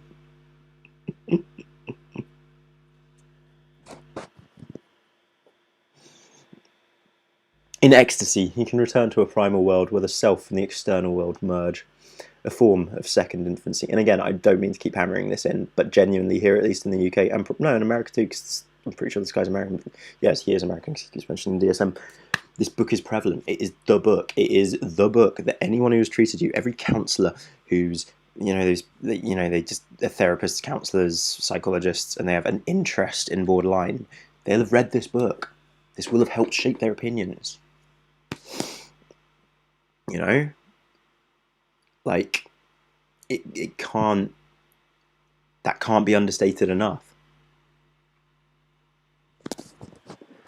In ecstasy, he can return to a primal world, because men are primal, alpha, where the self and the external world merge. A form of second infancy. During periods, so men go to a form of second infancy instead of childhood. During periods of intense loneliness and emptiness, the borderline, fucking borderlines, will go on drug binges, bouts with alcohol, or sexual escapades. You've said this stuff so many times. How many times have I repeated this in this first chapter? Like, how many times have I told you in this first chapter that you will go on drug binges, bouts with alcohol, and sexual escapades, and that you're like an infant, and that you have no control? Like, I must have said that 4 or 5 times in this very first chapter, right? Mental. No, I gotta stop saying that. I don't want to say that anymore. That's also built onto me. Crazy. Except then I'll get told that's ableist by fucking dissociated stands. Can't call me crazy. Except now Trish Paytas is saying crazy triggers her as well, which is so funny. The family background of a borderline is often marked by alcoholism, depression, and emotional disturbances. Trauma. A borderline childhood is frequently a desolate battlefield, yet it develops in adulthood. Wait, so it's often marked by these things, but yet we say it develops in adulthood. What is this? Scarred with the debris of indifferent, rejecting, or absent parents, emotional deprivation, and chronic abuse. Most studies have found a history of severe psychological, physical, or sexual abuse in many borderline patients. Most studies have found a history of severe psychological, physical, or sexual abuse in many borderline patients. Indeed, a history of mistreatment, witness to violence, or invalidation of experience by parents or primary caregivers distinguishes borderline patients from other psychiatric patients. So here is the first time and only time he mentions in this first chapter that, yeah, actually, and he doesn't call it trauma or abuse. He calls it chronic abuse.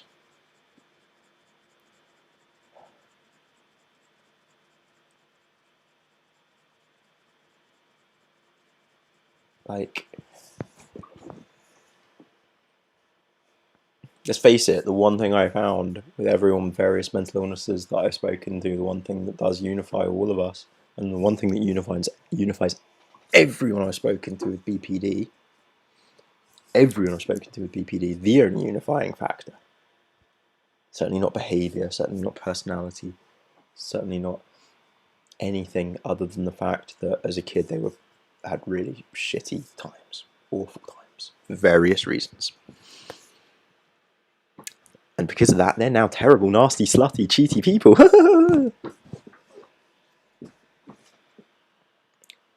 Yeah, it's crazy how when you're not depressed and unhappy, like, you don't do bad things, that, you might not lash out as much anymore. It's fascinating, isn't it?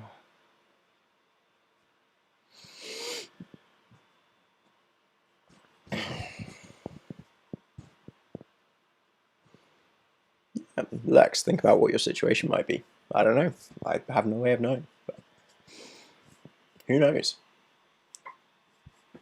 I don't know what majorly BPD means anymore, because according to this, it can mean 640,000 possible different things. I don't know what you mean by majorly BPD, because that could be 640,000 different possible options. More than 500,000 things that you're saying there when you say you're still majorly BPD. I don't know what that means. And nobody does, because brains don't work that way. Right? The only majorly BPD thing I can think of is the childhood abuse and trauma. Splitting, the black and white world of the borderline. And splitting, I think splitting is maybe the thing, but it's also a thing that people with CPTSD do. It's also splitting is a phenomenon noted in a large variety of mental illnesses, and like any that involve dissociation, panic disorders and things. Like, I don't know. But here we go again. The world of a borderline, like that of a child, is split into heroes and villains. A child emotionally, the borderline cannot tolerate human inconsistencies and ambiguities. Oh, what? Like autism? That's a huge trait of autistic people, is the inability to handle injustice and inconsistencies from other humans, or the injustices that occur from inconsistencies. Like, he cannot reconcile another's good and bad qualities into a constant, coherent understanding of that person. At any particular moment, one is either good or evil. There is no in between, no grey area.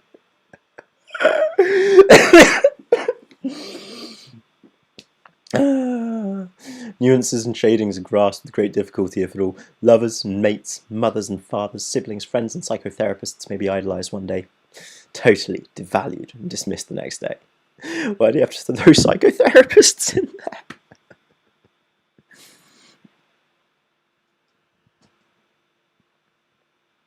Yeah, it is. It's like, it is like that, Mooney, but like, I'm not gonna lie, like, everyone I've known with BPD in that moment of splitting, it's like it can be like another person takes over. Sometimes it's not that. It's, I don't know. It's too vague. Too damn vague. New instance.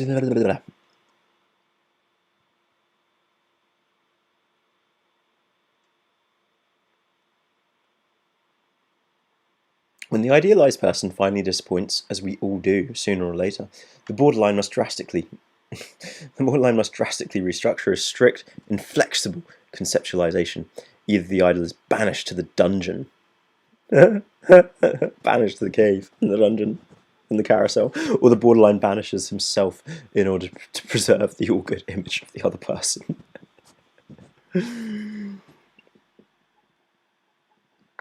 This type of behaviour, called splitting, is the primary defence mechanism employed by the borderline. It's not a defence mechanism,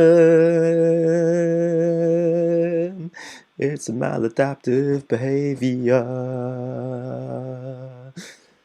Technically defined, splitting is the rigid separation of positive and negative thoughts and feelings about oneself and others. It's not a defence mechanism. That is the inability to synthesise these feelings. Most individuals can experience ambivalence and perceive two contradictory feeling states at one time. Borderlines characteristically shift back and forth, entirely aware of one emotional state while immersed in another. Like autistic people immersed in something. Also like ADHD people. Like so many other goddamn things. Splitting creates an escape hatch from anxiety. Really now? The borderline typically experiences a close friend or relation, let's call him Joe, as two separate people at different times. One day she can admire good Joe without reservation, perceiving him as completely good. His negative qualities do not exist. They've been purged and attributed to bad Joe.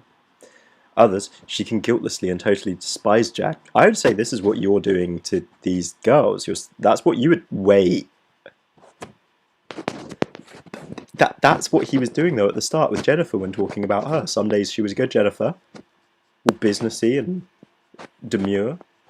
And other days she was slutty, childlike Jennifer. You know, those coquettish, seductive, childlike people.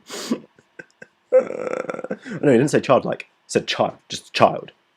Sometimes she's a seductive child, that's right.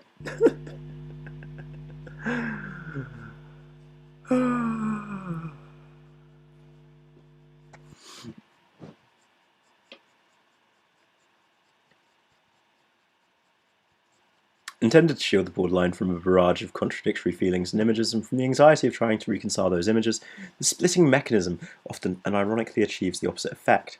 No, because it's not a defence mechanism, obviously.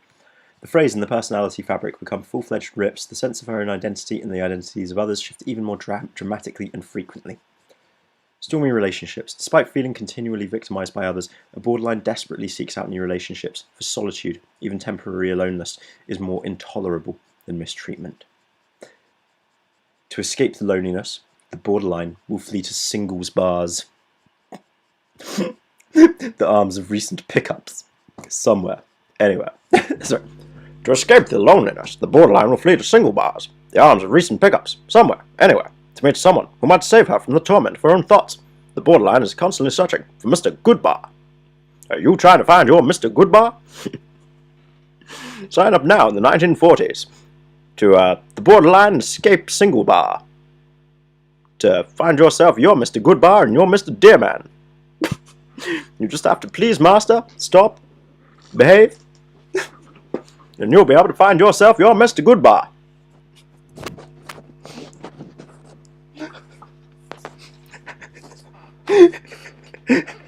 Shows you, dude, 2010 Tinder was already a fucking thing. Oh my god, 2010 online dating was a thing!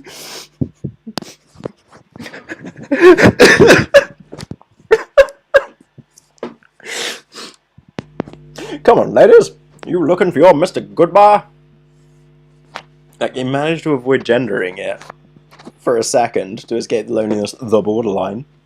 All flee to singles bars. To meet someone who might save her from the torment of her own thoughts, the borderline is constantly searching for Mr. Goodbar.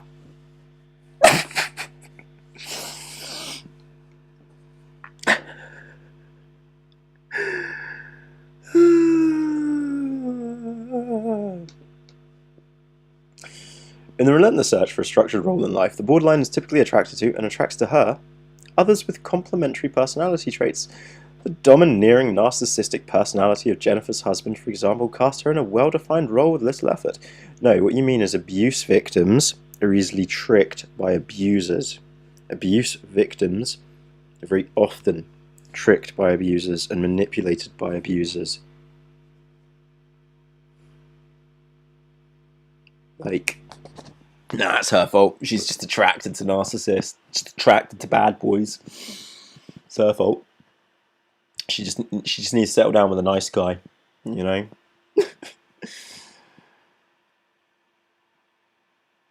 He was able to give her an identity, even if the identity involved submissiveness and mistreatment. Yet for a borderline, relationships often disintegrate quickly. Maintaining closeness with a borderline. 5 years later, eh?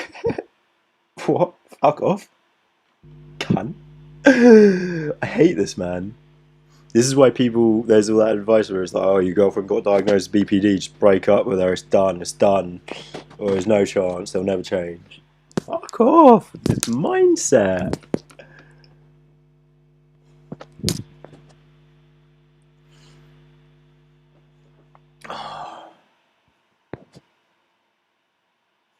Maintaining closeness with the borderline requires an understanding of the syndrome and a willingness to walk a long, perilous tightrope. Too much closeness threatens the borderline with suffocation. Keeping one's distance or leaving a borderline alone, even for brief periods, recalls the sense of abandonment he felt as a child. In either case, yeah, I think that's kind of true, that could be true. In either case, the borderline reacts intensely.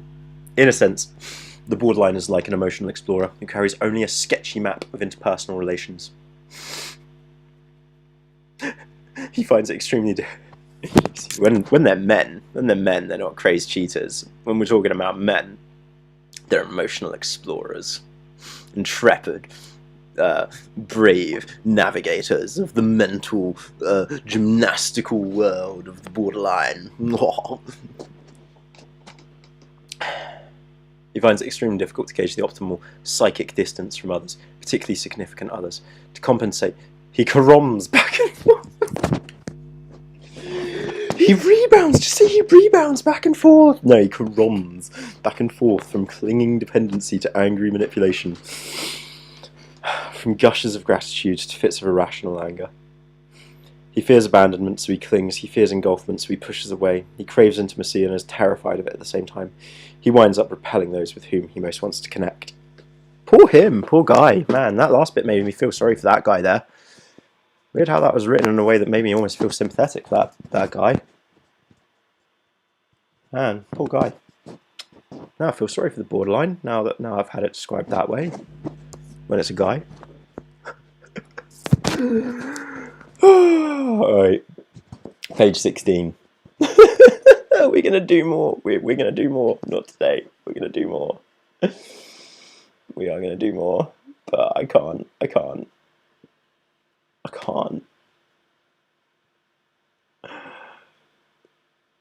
Thank you.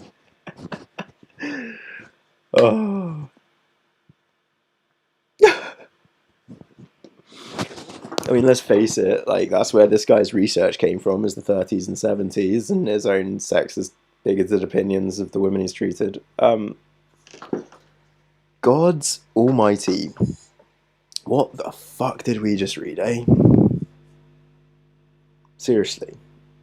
Why does this exist? How has this not been cancelled to shit? Like, if people are going to cancel somebody like J.K. Rowling, could we actually not instead, like, yeah, she's a fucking tough, she's a transphobe. But her books are still pretty entertaining, even if they're decidedly average. But Dumbledore, even if she never intended him to be, is still a gay icon. You know, she wasn't really thinking about it when she wrote in the first book that he wore, like, long high heels and a ball gown and a purple dress and stuff. Like, you know, she did make him an accidental, absolute gay icon.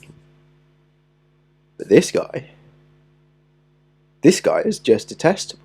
Chapter 1, he is spitting out his vitriol without any retribution, any repercussions, and is rewarded for it.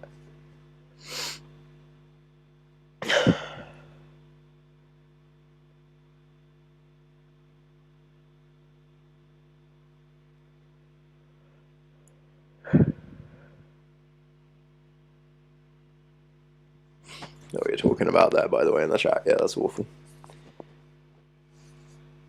40s reporter Josh move.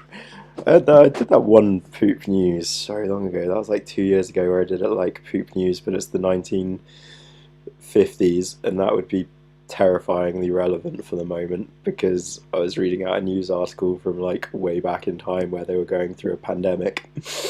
God, that would be too relevant right now. I should share that. Yeah. Oh.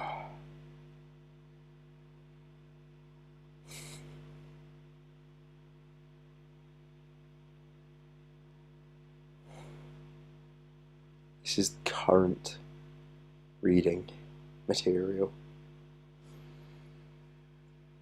Current. This is current. Like, and not just here in the UK, as we've found out, also in America.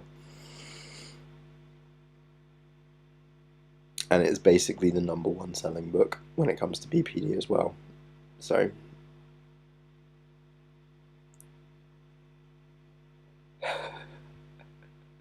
hey Reeves' mum. I said, hey Reeves' mum. She sent the stream to her mum. That's a sly way of giving your mum some edification.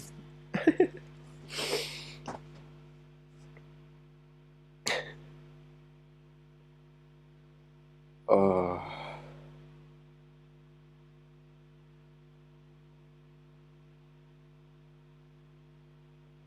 I do maladaptive daydreaming. Like, I think it's something all people do to a certain extent. I mean, I was literally staring and playing at my playing for like hours the other day, like thinking a single thought. Well, I mean, I was imagining like this huge epic fight and stuff, but you know, whatever. We're not even through the first chapter, just to let you know. We spent more than 3 hours covering half of a chapter. Like, but I think it was needed, because I'm sure I could break this down more eloquently and better in a proper video, but I don't. And that will actually come at some point, to be fair, actually. But I just wanted to look at this with you guys, because it's fucked up and horrible, isn't it?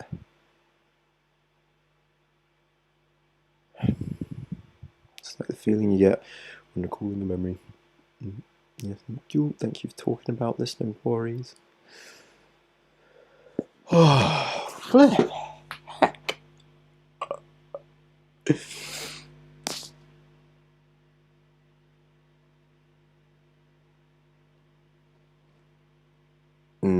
I totally get what you mean by that. I haven't had a full-fledged panic attack in like over a year now, but I still every now and then get that like feeling before one hits of like things losing their reality. I still basically, I've not had a proper flashback. No, I did have one. Yes, no, I've had one semi-recently. I've only had one flashback basically in the last year, but I still get the dissociation and the separation as such before the flashbacks. I don't get the flashbacks really anymore, which is nice. To the point where I can now talk about the things that used to cause me to go into major episodes without them even triggering me, which is pretty cool. That's just been through like trying to a bit more. It's weird. No, it's weird. Oh, I totally get the I'm not in control of my own body thing. Like, I can see myself moving, but I'm not the one doing it. Yeah. I'm 99% sure I experience like narcissistic rage basically, but not all the time when I'm like manic, probably. That I can experience like proper narcissistic like ego rage. And there's an inner Pete screaming at me to stop, and like, you're a twat, you need to shut the fuck up, the shit you were saying is completely uncalled for. And then there's Pete that's on the surface just being shit.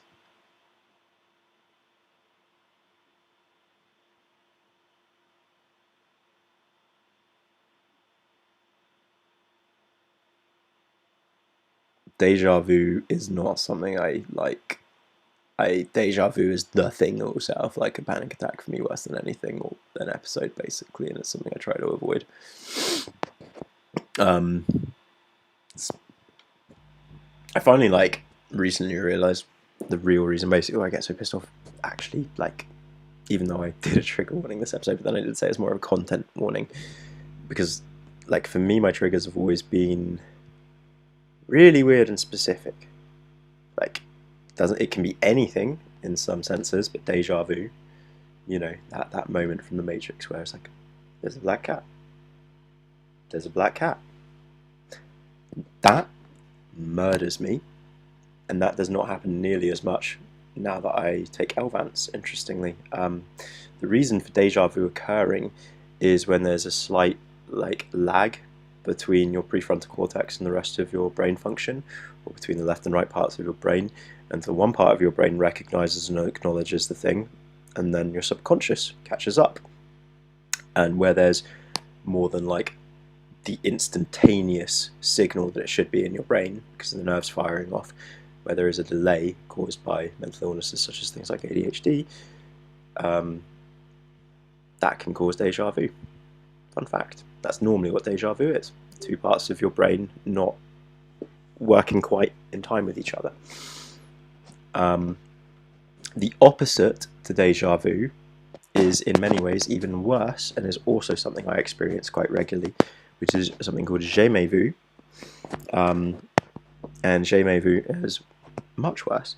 Jamais vu is, in my opinion, is where something that you know should be recognizable, something that you know you should know, becomes in the moment completely unrecognizable and alien.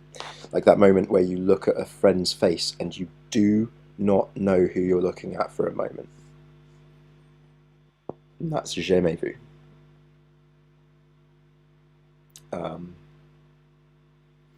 And then my other trigger, as such, historically, I've like pretty bad misophonia basically, and it depends. There are certain sounds that, when repeated in a certain way, that I am not going to explain to you guys, because I'm never going to explain that to anyone I don't trust with my fucking life. It's not a fucking idiot to give randos the ability to do this to me. You know, I love you guys, you're my loungers. I'm still not going to give you that ability. That's my job to protect that trigger of mine. But I am happy to say it's from my misophonia, from noises and repetition. That's why I've always found trigger warnings kind of weird, because there is zero way to warn me, ever, if something's going to trigger me. There's zero way to warn me if something's going to cause me deja vu. There's zero way to warn me if something's going to cause jamais vu, and there's zero way to warn me if something's going to trigger off my fucking misophonia. Right? I can't read something, I can't look at something. It's never going to work that way for me. Certain tastes and certain smells as well. There is a very specific smell that causes a flashback for me to occur. That's it. There's a couple of specific smells actually that cause flashbacks to occur, and that's it. And you can't trigger warn for a smell online, because I'm never going to smell anything from online, you know. Oh. What are you lot saying? Sorry, it's just rambling there. I could honestly cry that I found people that actually fucking know what this shit feels like. I felt that way too over the last like couple of days, and that's why I think I'm really enjoying live streaming at the moment and chatting to all you guys, because I noticed it with the Discord anyway, but like I only found people who do get it, and it's through not trying to find people that have bipolar. It's not through trying to find people in a community. It was by reaching out to a bunch of people that are similarly just fucked in the head or feel that way, and yeah, we all get along, right? And not one person here has an identical diagnosis, I feel, so it's cool.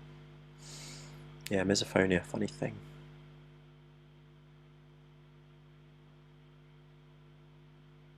You get that before a migraine, you can't read or speak. I missed bits. There's a name I said earlier. I have a thing about sounds. There are both good and bad noises. Yeah. Yeah, misophonia. Yeah, it's like certain repetitive noises causing like a physiological reaction. Like one that doesn't cause any kind of like PTSD or flashback for me, but one that I cannot handle is a clock ticking, because my heart rate will sync up, not to the clock, but to double its beat. Like in like half an hour, my heart rate will be going like 120 if I can hear a clock ticking. And yeah, can't sleep with a heart rate of 120. Whenever I used to have sleepovers as a kid, the first thing I'd do is pull the fucking battery out of their clock the second they fell asleep, because a clock ticking is death to me. Yeah.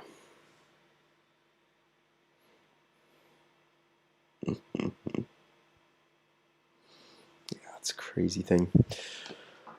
Wait. I am gonna peace out a lot. I need to eat. Can I apologise to the person I booted by accident in case they're still in the stream? Who did you boot? Random person by accident, do you remember? Ryan F. I thought you I don't know. Did you not? Automatically. Oh, you never unbooted the person you booted? I don't know how. I swear they were a really old sub of mine. Holly, no. If the person that I accidentally booted at the very start, that I thought he was like above the troll, if he's still listening, I'm really sorry. I didn't mean to like boot you or whatever. Or like it automatically stopped. So, but I'm sorry. Just picked the wrong one. Completely missed the person that was being transphobic. Picked a random old sub of mine. I need to revoke someone's powers, I think. Yeah, I hope everyone's feeling attacked. You should all be feeling called out and fucking attacked.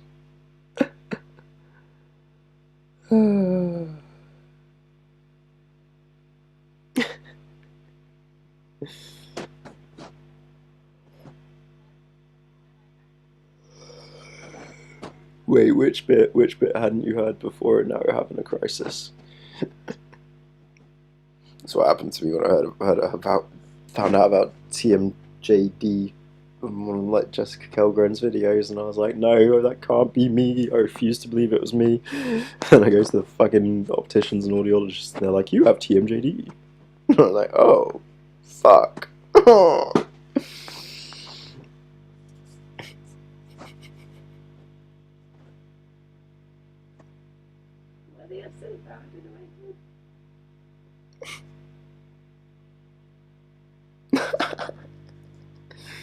I don't mad about anything or Egypt.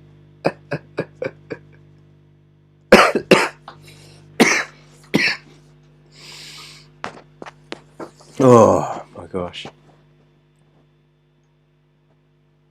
Oh, yeah.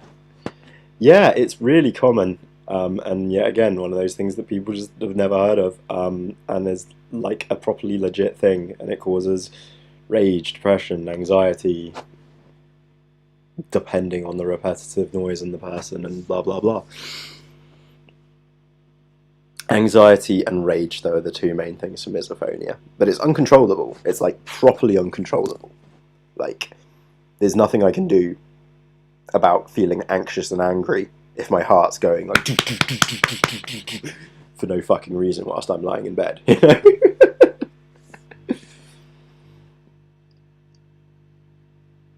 Yes! No, exactly. People just... I heard you. Stop repeating it. I get it. Yeah. Again, that is like an actual trigger. I don't know. It's one I took ages to understand until I heard about misophonia. I can't remember who's... I feel like it was somebody's stream where I heard about misophonia, and I can't remember whose it was or what it was I was watching.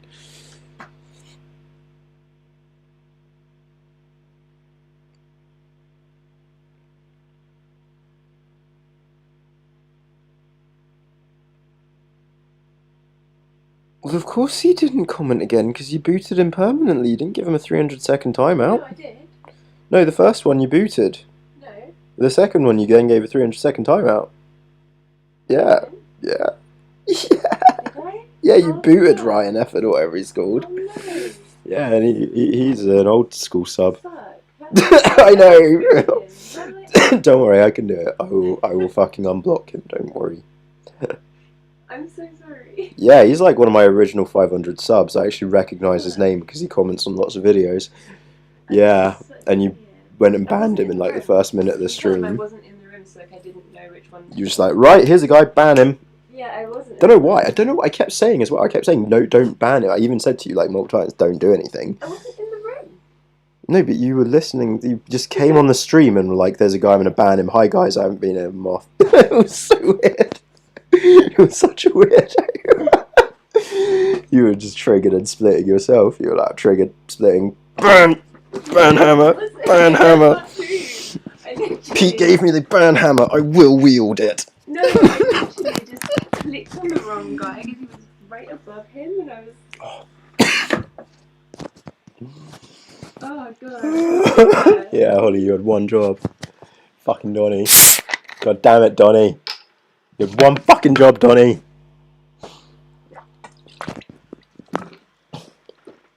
This is what you get when you... What's the censored version? This is what you get when you mess with... Oh no. What is it from? What are you quoting? Big Lebowski. The censored version is the funniest thing in the world.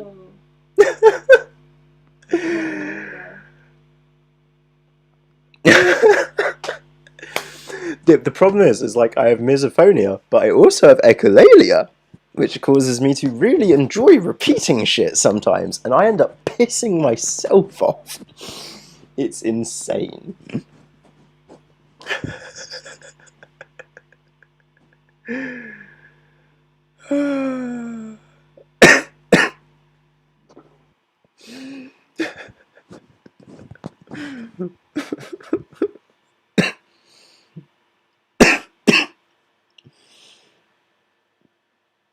Oh no, it's not your end. My internet is dog shit. No, it's YouTube's like stream health. Stream health is good, not excellent. It's outputting at like 1024 by 576 pixels, which is a combo I've never heard of before.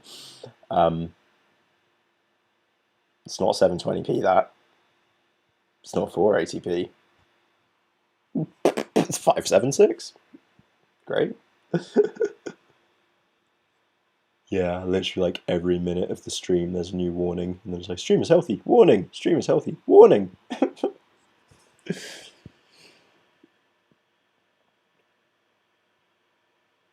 What a fucking madness.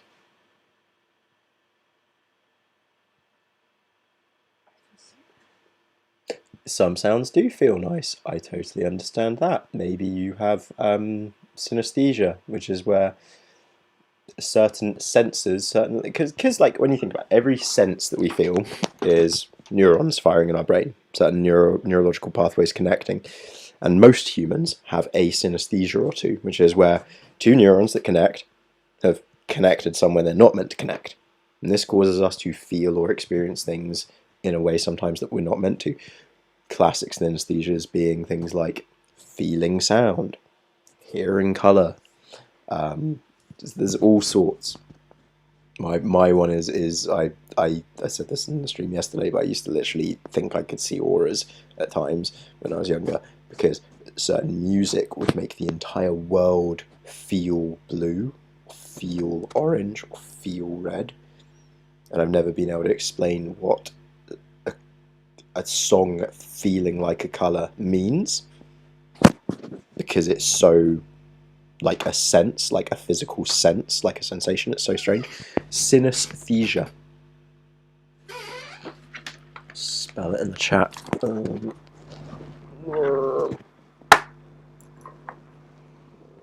Oh, Pete, check PayPal. Oh, later. Babe. Jesus. I said later. I said I would later. Okay. I really said all that. Oh, sorry. I'm like. I know. Shush. Love you.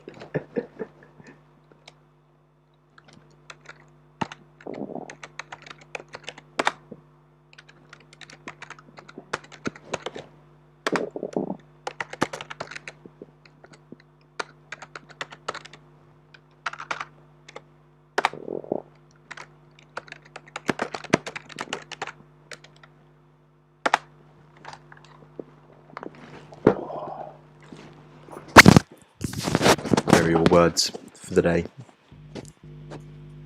Yeah, that's a synesthesia and a half. Creepy synesthesia. That could be misinterpreted. Right, I'm going to say peace, guys. Thank you so much for joining me on this. How long have we been going? Far too long. No way, it's been 4.5 hours. Why is YouTube saying to me it's been 4.5 hours? Or is that how long a stream can go? Oh, the max is 4.5 hours. I'm approaching the max. Wowza.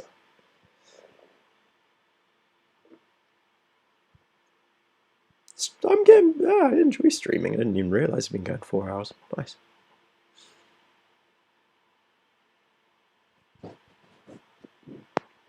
Numbers having colours is a very common synesthesia.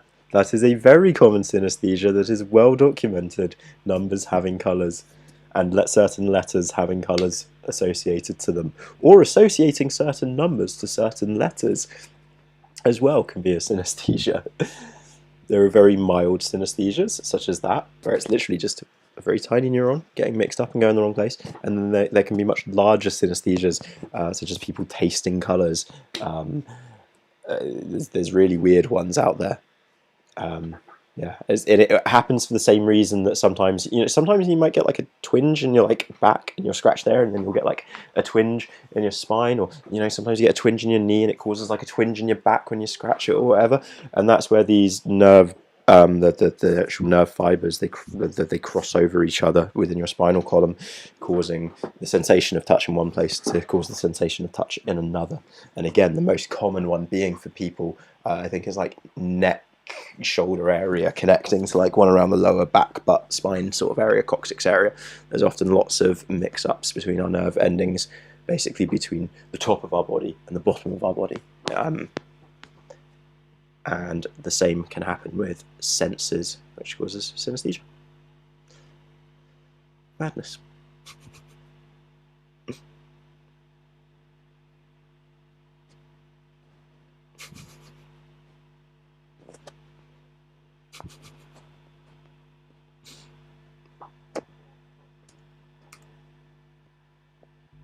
Yeah, I think you're all wanganum.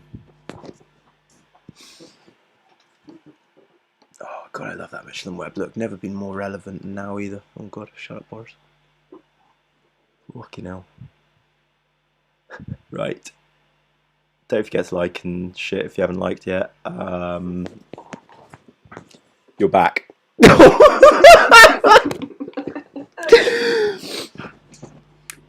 We're talking about me saying goodbye.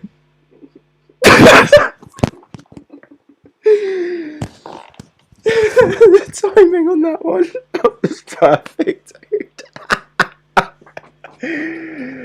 Oh, that couldn't be better timing.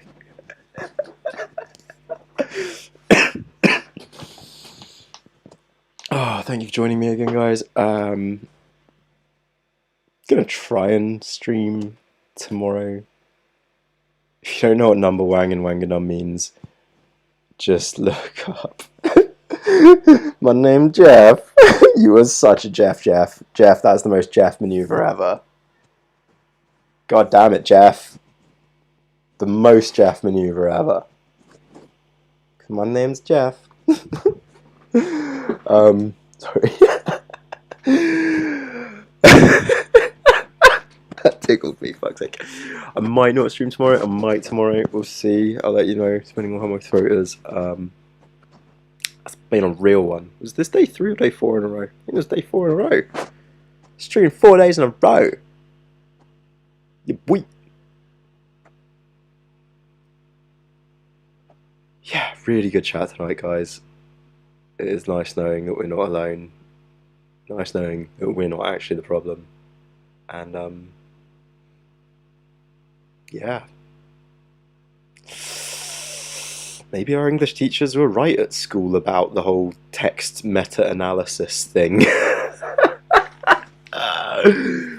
God damn. Peace, y'all.